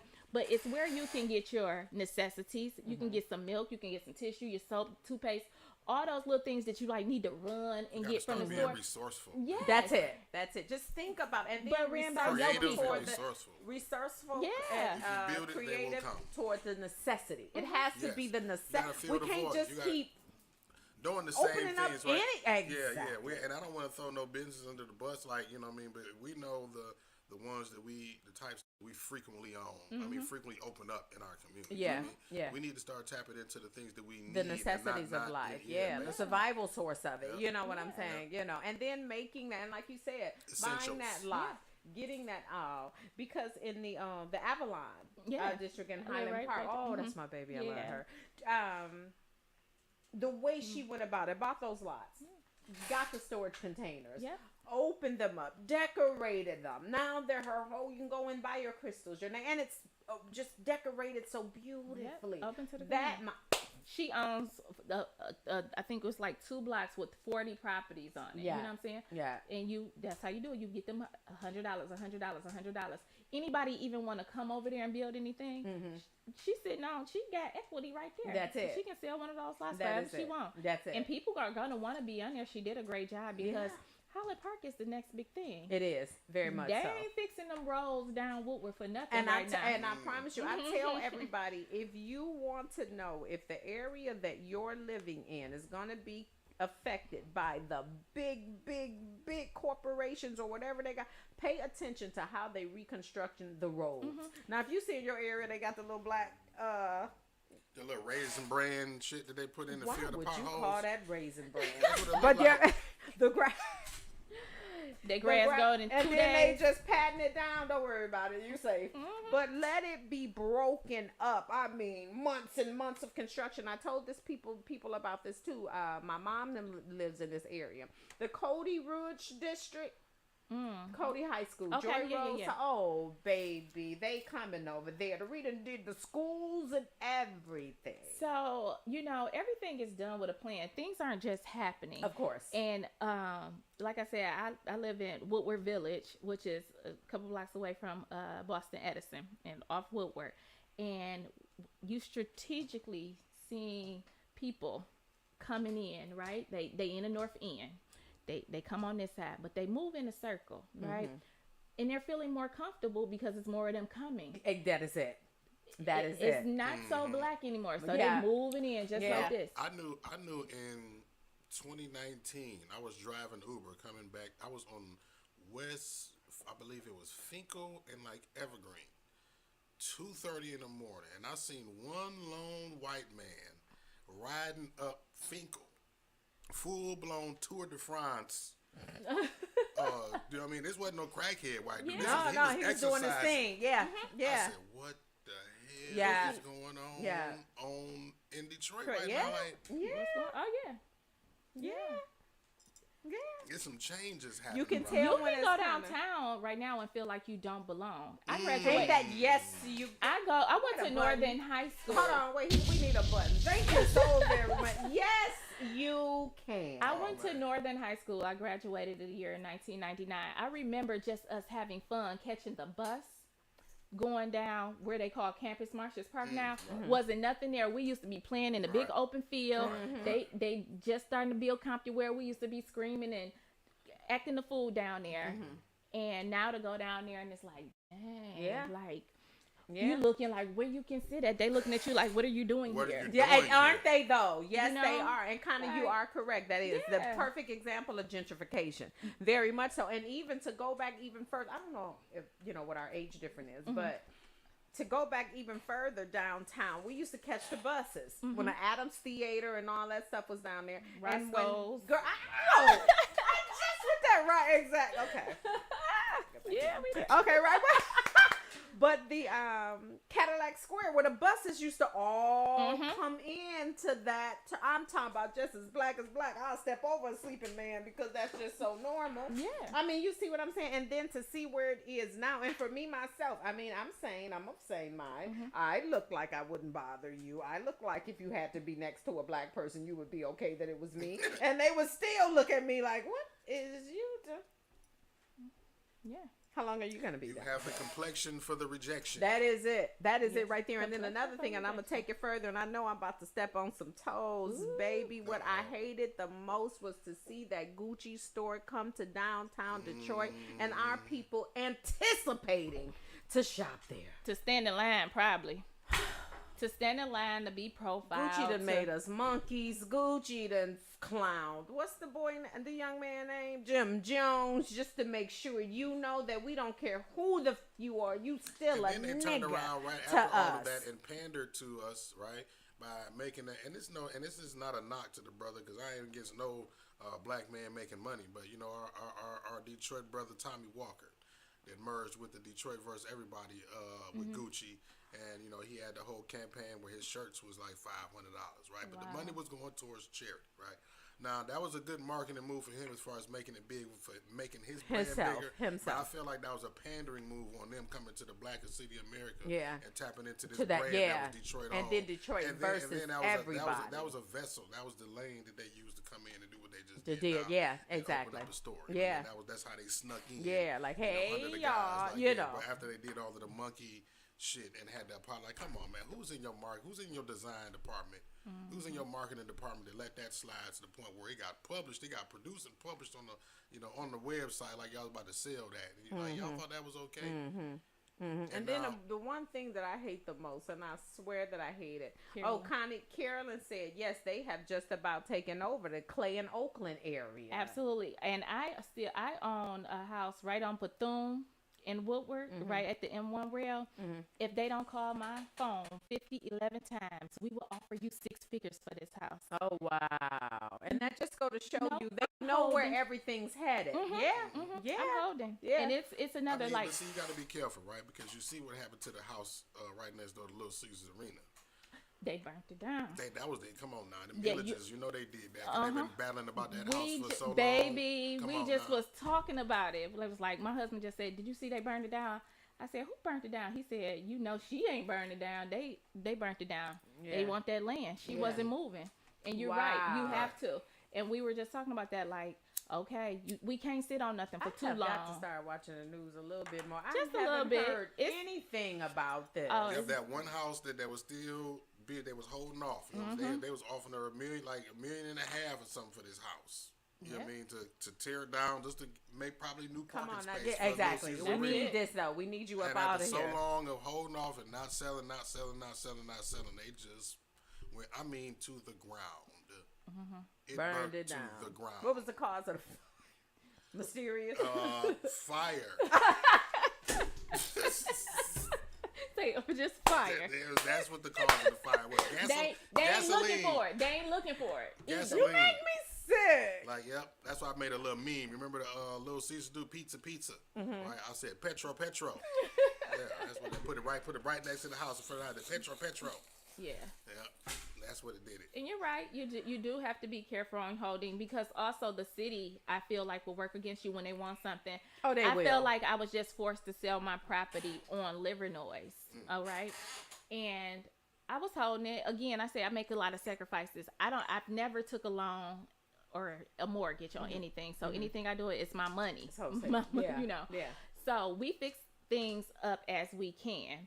And I bought this property on Livernois. I don't know if you guys know where. Livernois 7 Mile area. It's actually Livernois at Lodge Freeway. Gotcha. You know Yeah. what Dog Hurley Hospital is? Yeah. So it was a grocery We store used in to the live over church. there. Yeah. I own that whole area. Okay. With the parking lot and everything. And I bought it from Wayne County Auction for $1,000. Okay. But the roof was horrible on it. It's a flat roof. It's 10,000 square feet worth of a building. So it's going to cost me some money. I ain't found the right Mexicans yet to put the roof on. So when I tell you they ticketed me, first they tried to tell me it was graffiti. I had a guy came from Italy. His name was Ranson. All he said, I would love to do a mural on your building. We pay for the paint. Paint was nothing but like $300. Beautiful mural. It was a lady. She was in jeans, some like skinny jeans, and it says, "When a jaywalker fall in love." And then on the other side of the building, it was like, "Not Chuck Reynolds, Chuck Taylor's." It had a shoe, and then it had me and my husband name, Janelle and Ephraim, on the building. Ticket, $1,000, graffiti. But here it is. You can walk down to the Eastern Market downtown. And see it all.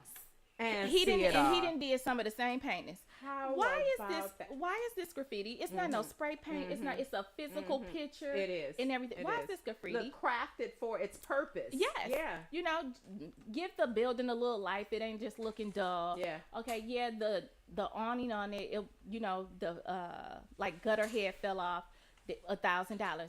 There was one time the I don't know whoever the inspector was, but clearly he don't like us. He gave us like $3,000 worth of tickets in one day. Wow. Go- Yeah, that's definitely the city. That's You your know, boy and Doug. it's like, that's it's that like, cahoots. why are you targeting us? You know, so here it is. When I do go to sell this building, we actually had $23,000 worth of tickets. And so we sell through a warranty deed, so you know those have to be cleared up. So here it is. I'm ready to get rid of the building. Here it is. They didn't kill my dream, because anything I try to do with the building, they're not gonna approve me because I got these tickets on it, blight tickets, and you know all of this weeds, overgrown trees, much trees and stuff that they got. Yeah. You know, we keep it clean, we keep it locked. You know, Dave even came in, undid our lock, somebody, and put a whole bunch of tires inside the building. Now, where am I supposed to dispose of these tires? That's nothing. We can't do nothing about that. But so if I go to sell this building for $100,000, I'm still not getting, Yeah, exactly. you know, what I want, because I Exactly. got I'm always behind on taxes, I'm because that's how I buy. I buy distress, and I'm always in a payment rate. So I gotta pay taxes. I gotta pay y'all blight tickets now. Gotta pay warranty deed fee. The person that's selling, the agent. Hell, I'm not getting any money. Yeah, So what I did, y'all just paid me to pretty much clean this Get up rid and of give it to y'all. Yep. Right. But the one good thing I was happy of when we walked in the room, it was a black lady. It was a black lady, and she got the building, and she was just like, I was so scared that you guys weren't going to sell it to me. I'm so happy that you're black. You know, like, it was just a great thing. It was just like, what you going to do with it? And she was like, I'm going to clean it up. I'm going to do this. I wanted to have a salon. I wanted to do some kind of store on the other side. I was like, I wish you nothing but the best. If you ever need help, give me a call. We exchanged numbers, and it was the best transaction sale I have done this far, you know, and it's like, it's still black owned. Yeah. You ain't run me out of here. Exactly. Except for the, white man.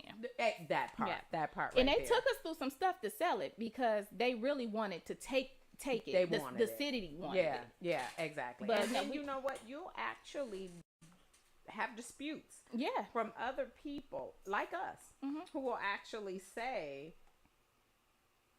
oh, that ain't what happened. If the property looked like that, then that's what was supposed to happen. This was, I mean, just denying the cahoots and everything about what goes on in that aspect of how they're working against us simply based off this. Yeah, they can they can camouflage it for something else. But what we have to do is understand that that is what's being done. And that's the reason we as a people still have to come together in community. Absolutely. And I understand both places, because even with some of my holdings, I'm always on my husband. Make sure the grass look cut. It ain't looking abandoned. Yeah. Put some lights out there, something, so it's just not looking abandoned, because it does make the property value look down. You know what I'm saying? So you gotta at least keep the porch clean, grab the little nail off, make it look decent where it's still in the neighborhood, but can, look. Don't make it look abandoned. Exactly. Don't nobody care. Yeah, Bob, would you send your kid out the house like looking like don't nobody love it? Yeah. Then how your house sitting on the block looking like don't nobody love it. Right, exactly, Absolutely. exactly. Like they just bought it just to get ready to do something with it, but until then it's gonna be like that until we maintain it, make it look different. Yeah. So when they do actually come in on the Make it board, attractive, they you know what I come mean? in on, you can pinpoint it to be exactly that. Yeah. And I agree You never wholeheartedly. know when somebody may call and want to see it. You know what I mean? That's you it. gotta run. What they say, you stay ready, you never gotta You get gotta ready. get ready, You know what I mean? yeah, So yeah. just keep it up to par. So. Yeah, and then it's just as simple as, because for me, I'm a widowed woman who lives by myself. You know what I'm saying? I no longer have a lawnmower or and then unfortunately, you no longer get these little boys who used to come through the neighborhood. Baby. Can I cut your grass? $10. You really don't get that anymore. They all trying to be in a trap now. And or somewhere high, begging and that. Oh my goodness! So what I did, of course, made arrangements with a guy who has a business where he cuts grass. This is my schedule and da da da da da. So I myself can actually be one of those neighbors who can say, "Oh, when is you gonna cut your grass?" I mean, instead of being like, "Oh, I gotta find somebody to cut my grass." I mean, you know what I'm saying? So, but that was just me being proactive, looking at the environment of where I live and understanding that you wouldn't even come in this area with the mindset that I'm just gonna be here and I'm not gonna. I mean, you see what I'm saying? Again, being responsible for community, being responsible for what we need to be responsible for to make our communities look as homely as they possibly can, and having that passion and wanting to do that, and then again, you being in real estate and that being your first love and that being your, your greatest passion for what it is that you do. Not what it is that you do. There's so many things that you do. But real estate being your first and foremost, I know you can relate to that. You know what I'm saying? And it gets hard. I mean, we have a little over 30 properties in the city of Detroit. Okay, so this girl, it's a lot. So yes, we have to stay on, even our tenants, to cut their grass. The ones that are not occupied, we got to cut their grass. I got to cut my grass. My grass is 3 houses by itself. Get on my husband. I'll be like, every time my neighbor across the street cut their grass, I'll be like, he cutting his grass. Look at that grass. It's all lined up. He like, babe, I'm gonna get it. So that's it. He be like, the neighbor out there cutting their grass. Oh, I gotta get it. But those are the things that you just gotta stay on one accord. I remember when people back in the day, like, it was nothing to on a Saturday morning. People cleaned their house, cut their grass early. You be like, oh, who the hell out there cutting their grass at 6 o'clock in the morning? You don't really get that no more. So I love the community that I'm in, because you do have people that care a little bit about their community. It's nice. You don't have no burn down. I'm not worried about my son riding his bike to the corner and back. Yeah. Because guess what? I know my neighbors. That's it. You know what I'm saying? That is it. They know he lived down in this house.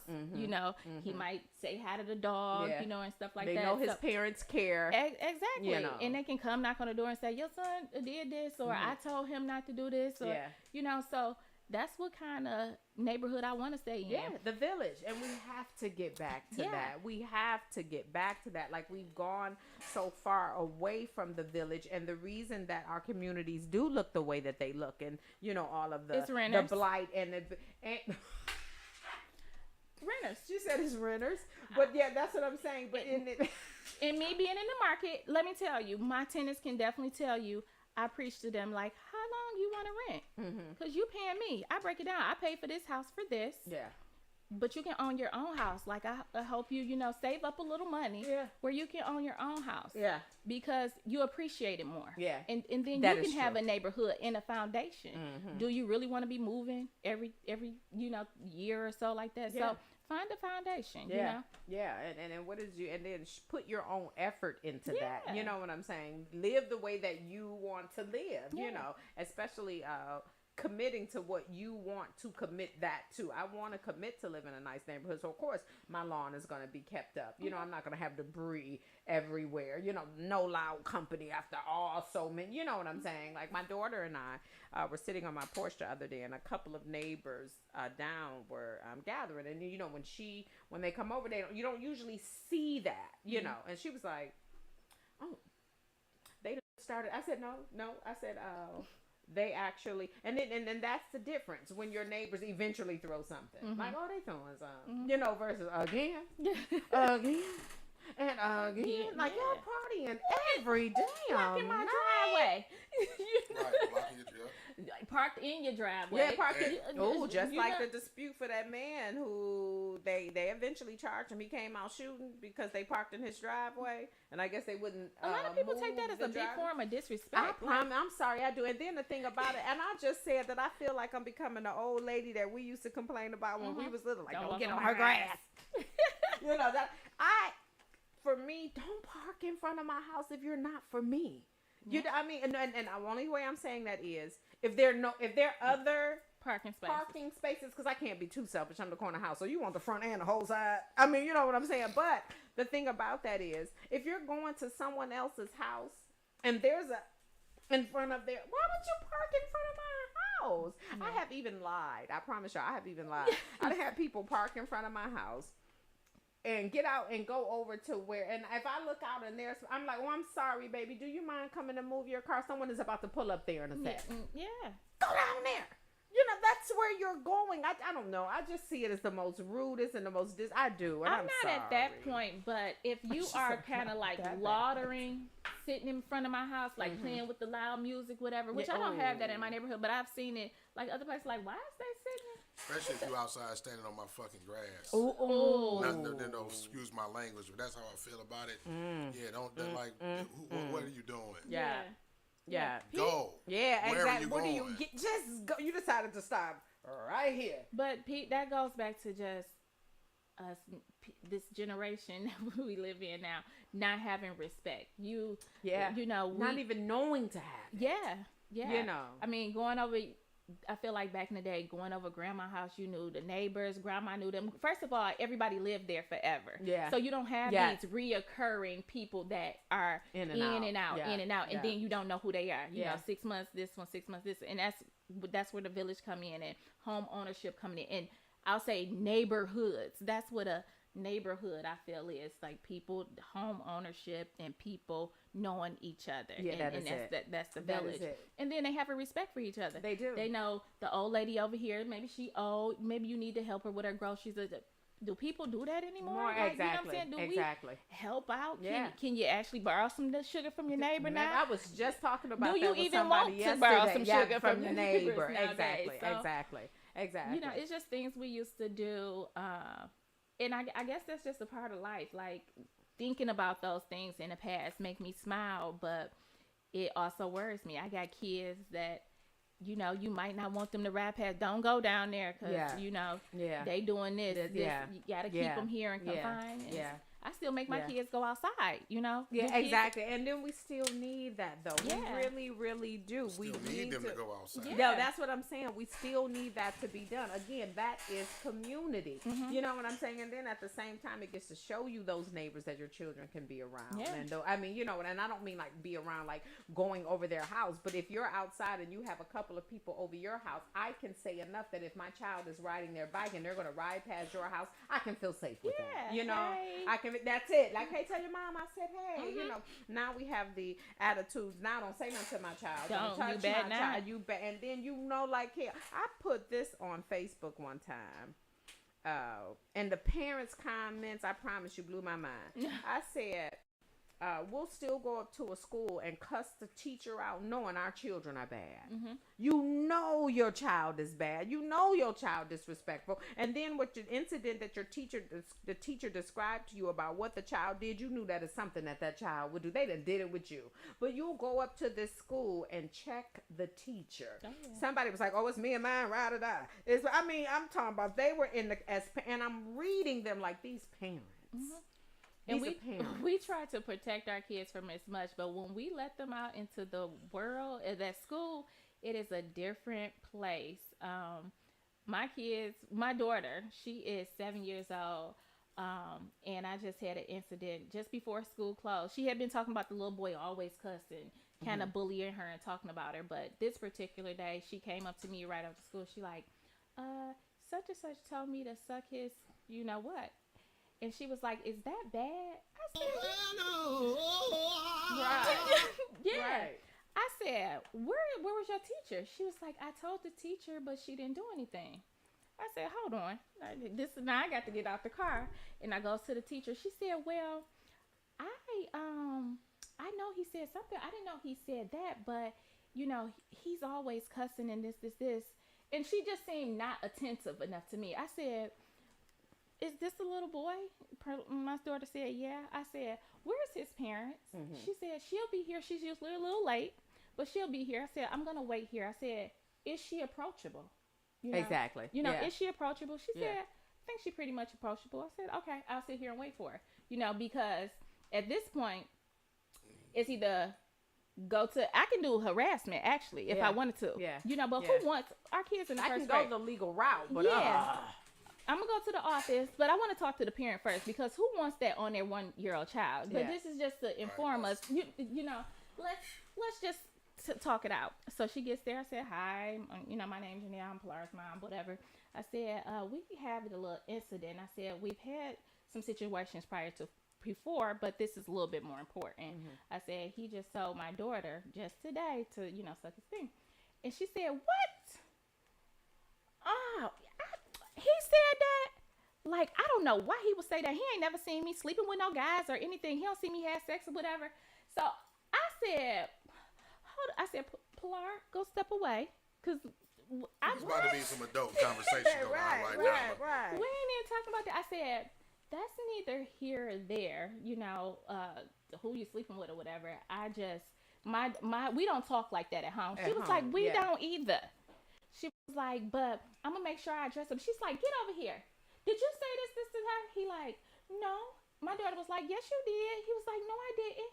She was like, yes, the fuck you did. I know you said it. You always doing this. And I go to work, and this is what the fuck you do, you know? And I said, this is where he gets it from.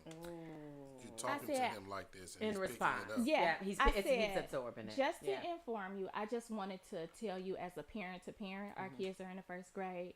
I said, because when we tell my husband this, he'll be very offended. He will probably want to talk to the principal or go through authorities or whatever. So I'm just dealing with this you first before we have any. Because she actually said that he said it and was trying to pull down his pants. So that's what made it major. And I was like, you know, I just wanted to talk to you first. And she was like, okay. So we walk away. I got about 5 feet. She was like, and you can tell your husband to do whatever he wants, because that seemed like a threat to me. And I said, I walked back. I said, ma'am, I'm coming to you as an adult, a parent to a parent, because I can clearly go to the police for sexual harassment. I know you don't want sexual harassment on your first grader, okay? Exactly. So I'm coming to you to deal with it. If you can handle it, we're good. And it's not happening no more. I've already told the teacher. Deal with your child, dumbass. That's the thing. Stop coming at me like I'm wrong. About it, Forget the like fake. But wait a minute, I'm about to take it one. The fake caring about the situation, like you gave a damn in the first place, and then the real thought process about what you were thinking. Like I was threatening. I wasn't threatening you. What I'm letting you know is that me and you as women and our children, my daughter and your son being involved in this, I'm just letting you know that I don't even want this to get there, is what I'm saying to you. But you not having the actual level enough of intelligence to digest that as I'm saying it, it explains why your son told my daughter to suck his thing and got ready to produce it. Yeah. And it was just like, I was so livid. Like, am I wrong? Like, I'm hot. Like, I just tried to. I'm trying to figure this thing out. Like, But what's wrong with these parents? Like, the one thing she said in a minute, she was like, 'cause I'm professional. And I was like, I'm professional too, but again, that's neither here nor there. She was intimidated by your actual professional. That is, and I promise you don't understand how often I get that. I get that a lot. And I was at a t-shirt shop yesterday. If you was professional, you wouldn't have to tell me that you were That's what the thing, and they were talking about an incident where a girl cussed out one of the guys who works there. I said, well, what happened? He was like, believe it or not, she cussed me out for being professional to her. And it wasn't like, you're professional, so I hate you. He was like, I could tell by what I was giving her, made her feel, it was annoyance to her. And I'm thinking to myself, how could you possibly be annoyed by someone giving you professional customer service? But I can actually, even energy from other women, sometimes when I can sense it, like, oh shit. I don't know. I mean, because they see something in you that they don't see in themselves. And it's offensive. It's almost like when you were a kid and one of the kids said something bad about you. Now you feel offended, so you got to say something back. The mere presence of you is an insult to them. So it is. Yeah, and I've experienced it. Sitting at a group of table with women, and then some beautiful woman, chick walk in the room, and one of the ladies at the table, but look at her shoes though. Yeah. Right. It's all you got to pinpoint the one thing on it. You know what I mean? Because you are offended by her presence and everything that you see in her that you don't have. Yeah. So now you got to pinpoint and try to, take that away again, from her. And another reason we need the women's empowerment meeting. Yeah. You see what I'm saying? Yep. I often feel like in the beginning when I owned the club, like I'm always just relaxed. I'm not a person that dress up because I'm always moving. I might get the hammer anytime.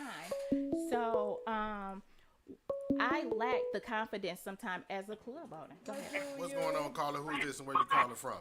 Y'all know I had to call back in. Y'all know I had to call back in. This is time. Hey, girl. What's going on, girl? Listen, because I'm hit with that same thing, and I think it's so. It's usually if a black person is talking to a white person, and that white person is being professional, ain't nothing said. But if a black person is being professional, we trying to talk white. And we trying to be white. Oh my goodness! You see what I'm saying? I get that one. What is it? Because I'm not that's talking what like it is. ignorant Why and you I don't know the English language. Since I'm talking like I know the English language. Here's the thing. Here's the thing. Why is speaking proper English a white thing? That's what I'm saying. What is talking white? Are you saying the only... Right. I mean, it's just proper English. Don't be mad at me because I can speak. Now listen, Keisha, you know me. When I get behind closed doors, I can be as It's a whole nother story. It's a whole nother story. Come on now. Yes. You know what? I can switch up my subject-verb agreements and talk just as rapid as the next person. But I talk accordingly. You sound like a real nigga. Like literally. That's it. And I promise you, holding jobs in corporate America and then like being responsible for conducting a meeting and I actually sense the tension from white women, and I'm listening, I don't know who, and I mean low key is what they're saying, you know what I'm saying? That's when I just take it up a notch further because I can feel if you guys had knives, I'd be dead in here now because I got every last one of them in my back from feeling it, you know what I'm saying? And when you come from a different background, you know what I'm saying? I came from the background where I ain't know nothing about speaking professional or just so happened that I have the gift of gab. And half of the jobs that I actually got from being in the professional realm, I faked it till I made it. I promise I knew what to say to those people going in. I got in, didn't know nothing about how to do this damn job. I hope the training good or we are in trouble. You know what I'm saying? But to actually get it, learn it, and then actually have to use these terms and, on a daily basis. And it just converts you into who you're going to be as far as how you translate and how you talk to people. But like Connie said, at the end of the day, both Connie and I are considered professional women. Oh, baby, but behind closed doors, I'm just as ratchet and tight up and I like to do ratchet as stuff I with my possibly friends on the weekend.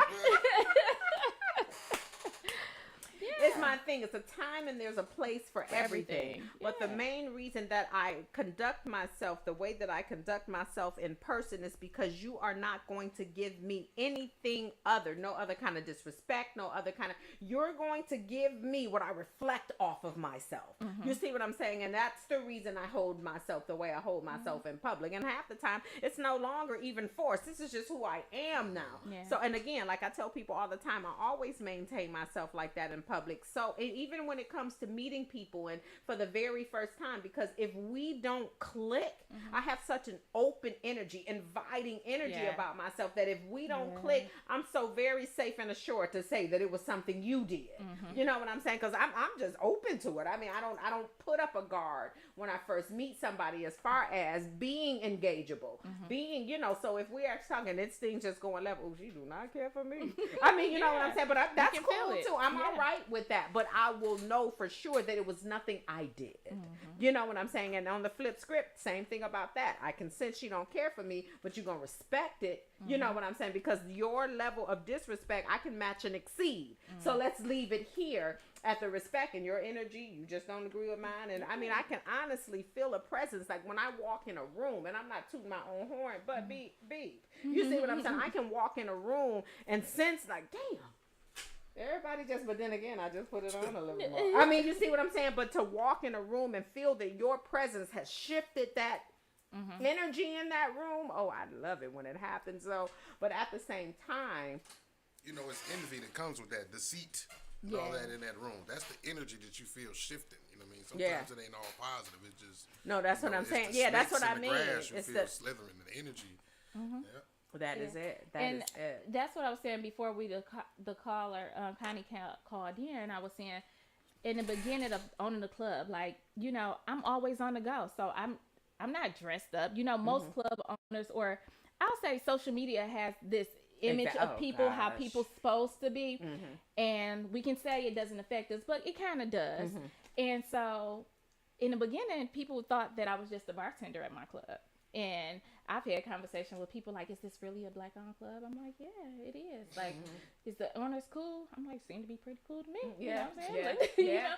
And people like, why you just didn't say you the owners? Like, they didn't ask, was that an owner, right? Right, they just ask you. I If ask the you questions. owner was I'm not cool. going to volunteer information. Yeah. And then it was like, slightly, I felt like, dang, I got on a t-shirt and some jeans, like, you know what I'm saying? If I was a little bit more dressed up, I felt a little bit more confident, I could say I'm the owner. But then it was just like, shit, Wow. I'm working. Yeah. You know what I'm saying? Yeah. I'm doing something. I'm running in and out. Any moment I might have to pull some grease off the kitchen. I'm fix working. the dough that they keep pushing off because it's a slide and don't know how to push dough. Right. You know what I'm saying? So I had to build that confidence up as a club owner. Like, I'm doing This good. is me. Yeah, this Girl, me. bye. Yeah. Like, I got these accomplishments. Why do I still feel unaccomplished? Yeah. Because I ain't walking in there and I ain't got my boobs all showing or heels walking through the club, And it's like, no, it's not that. Because I'm working still in the club, Yeah. Yeah. They asking me to do this. Is something out here I'm looking? Can you turn the fire pit on? I don't Yeah. have time for that. So Yeah, I'm exactly. always working. Yeah. So yeah, you do have to void out that you can still be professional and be down to earth. I'm Yeah, you very, can. very, That very is down it. to earth. That is it. I think even when you came that day, I was kind You of like in really some. were. I was I chilling probably with some t-shirt, jeans. shirt and some jeans yeah, on. Yeah. My and little then- flip But it's flops. good to be like that, though. I mean, because it's like, what's the opposite of that? Because you're the owner, you want to. I'll say not you want to, but they want you to walk around just overly flamboyant and flashy because you're the owner. Like, no, that makes you. It puts a target on your back. Absolutely. Yeah, You don't want yeah. you want to blend in with the patrons. You know what Yeah. I mean? Then you don't want to walk around and give the impression that, hey, I'm the big bad owner and I'm better than you. Right? You can blend in with your people. Yeah, that is it. That is it. And then, like, when we first met and we had the conversation and you were saying that you were the owner, and then what you did, I wasn't. Girl, when you like, oh, I'm the owner. Girl, yeah. Let's kick it. I mean, you know what I'm saying? And then that also goes to the mindset of the people that you're dealing with. This whole I call it a camouflage society. I really do. It's so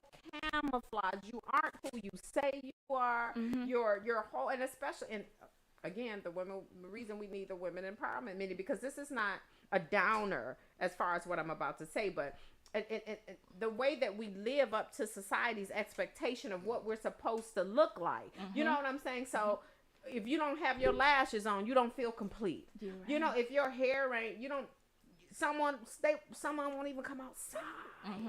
You know what I'm saying? Or this is my complexion. Like, I'm lighting my skin. This my complexion, and then when I get my makeup, they got to do the first layer, then the second one, then that thing that makes your nose look littler, or what, you know, all of that, you know, doing all that stuff. Now I'm a whole shade lighter. Yeah. Then when I come and take it off and I back to my, you look different. Like, oh, damn, dip you in the water like a chicken nugget, you turn into a whole different person. Say who you be? Who is this? She talking about who you be. Even with their professionalism. So it's so crazy because I had someone that wanted to rent out the club, right, to hold a real estate seminar. Okay. And we're asking, who how many houses do you own? Like, I'm excited about this because, you know, real estate my love. Like, oh, I don't own any houses. Like, huh? You got this big following. You gonna charge everybody $100 to come in and get all this knowledge you got, but you don't own a real estate seminar. You're hosting and charging to give, but you don't own a home for real estate. You just learned it, and now you want to teach it. How efficient is the advice that you're here to give? These people for $100, like, you don't even own a home. But you just have those people that is out there faking. You have people that are out here doing real stuff and they don't get their flowers. I gave the women's appreciation convention in March, and it was just about women who were really doing something. Mama Shu was there. Mama Shu, we honored her. Mary Sheffield, you know what I'm saying, being young, you know, and City Council, Lolita Haley, she is like the mayor of Livernois. That's my personal Gigi. And so honoring those folks that really out here paving the way in the community that don't get their flowers. And it's because social media and their camouflage has overshadowed everything else. Overshadowed. And I feel like I'm not one of those ones that want the attention, but I just feel like, I see people like, okay, I did that. Give me my flower. No, and that's the thing about it. And I have a lot of people like, hey, you do be involved in it. Like, why you don't always post it on your page, or why you don't? Because what I'm doing for, you know, when I get out and when I speak or invited to things to speak at, and then like for when I did the wedding rehearsal, they were like, why you don't record yourself to let people know that this is what you do? Well, she reached out to me personally. I experienced that you damned if you do or damned if you don't. So when it comes to that, because it's like, oh, now you're just doing it to be seen, but then if you don't show them nobody, and it's like, oh, you didn't do that, or and why then you didn't show nobody. What's the famous statement that if it ain't on social network, you ain't doing? The little boy Keon who got shot a few weeks ago, he was 12-year-old by his cousin. We donated our hall to them, the family, who you know. Now the parents, they thanked us and everything, but there was someone else who was coordinating it.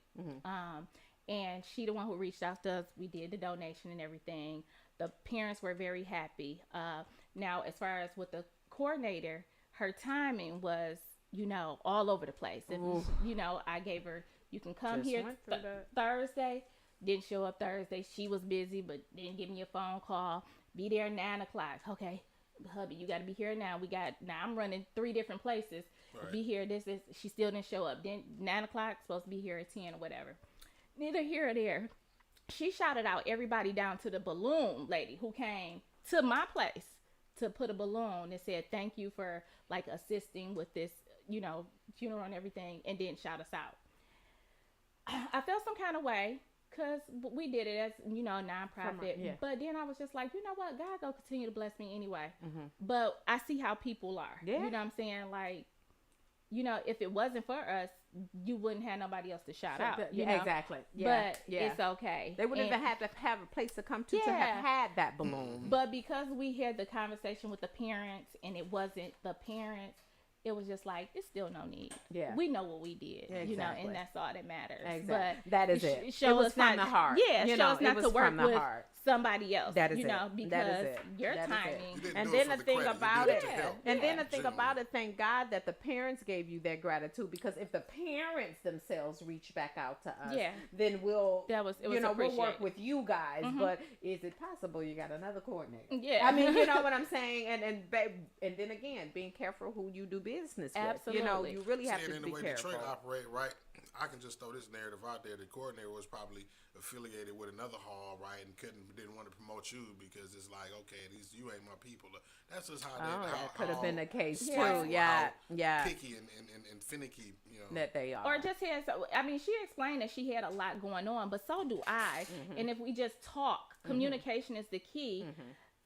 You can't tell me my time is very valuable. Yeah. I mean, every bit. Yeah. You see how long it was? I was like, we booked We 3. gotta hurry up and do that. Exactly. I got this available. That's it. Yeah. You know, after here, I got an event to go to. Yeah. But you know, just communicating that it's time. I got that, you. You Yeah, know, I got you gotta, say what you say. You really do. You really do. And then, like I said, like you said, after this, I got an event. Look, I got my little cute ruffle top on, my heels and everything. Because, again, You I got got an someone? event Yeah. after this. You know what I'm saying? But I'm not all over, oh, I'm about to go.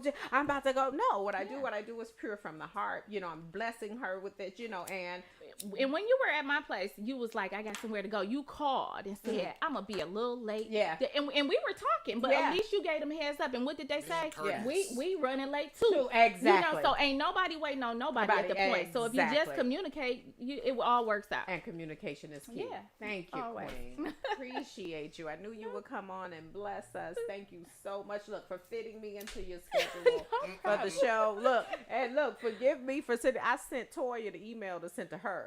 What I did was copied and pasted the email and forwarded it to Toya from your text. Not knowing I'm still on your page texting.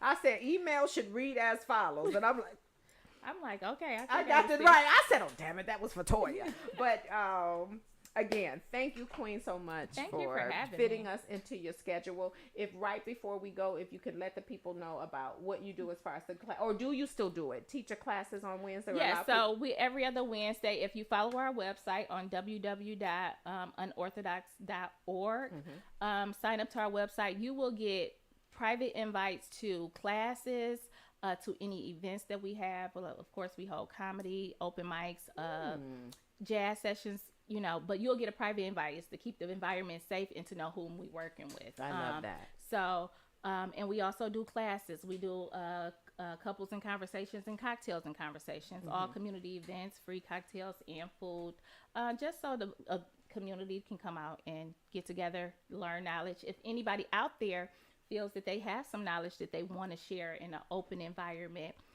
please feel free to contact me. We would love to give you the platform, and that's what we're there for, to give business and community the platform to have somewhere. And to we go. appreciate you for that. problem. Thank you. And that is it for today's show. Mark every time. Thank you, King. For We was everyone only who supposed to go an commented- hour. I Right? know. Shut up. I know. Shut up. And Why I would you wasn't say that, gonna- Janelle? Stay on my side. I was going to wait Janelle, until the show was Janelle, over. Stay on my side. Okay, I Don't was go going to over wait there. till the show was over. We to say friends. that. But we was talking. We was. That's and my whole I thing. wasn't going to stop it. So, Right. Okay. Janelle, thank you, Mama. Thank Look, you. stay on this Yes. side. You a mess, Mark. I know they always go 2 hours. Shut up. Okay, it is what it is. Thank you. But then again, that's the energy. Absolutely. That's the flow Absolutely. of it. But and, then and we then have the the same. information, right? The Oh, it is. information. Yeah, Yeah. informative. And then you can't, so much. And hopefully, anyone who has those questions, or anyone, like she said, you were looking for a platform to reach out, educate your people, or, some informative information that you may have that you want to share on a platform with people. If you just want to be a blessing, to be a blessing. Absolutely. Visit the website that she shouted out previously, and hook up. Let's get this going. Thank you guys again for tuning in to this Sunday's rendition of the Making 'Em Think podcast, where we get the hood thinking. We'll see you guys next Sunday. Warning. You are now tuned in to 7 Mile Radio. Production.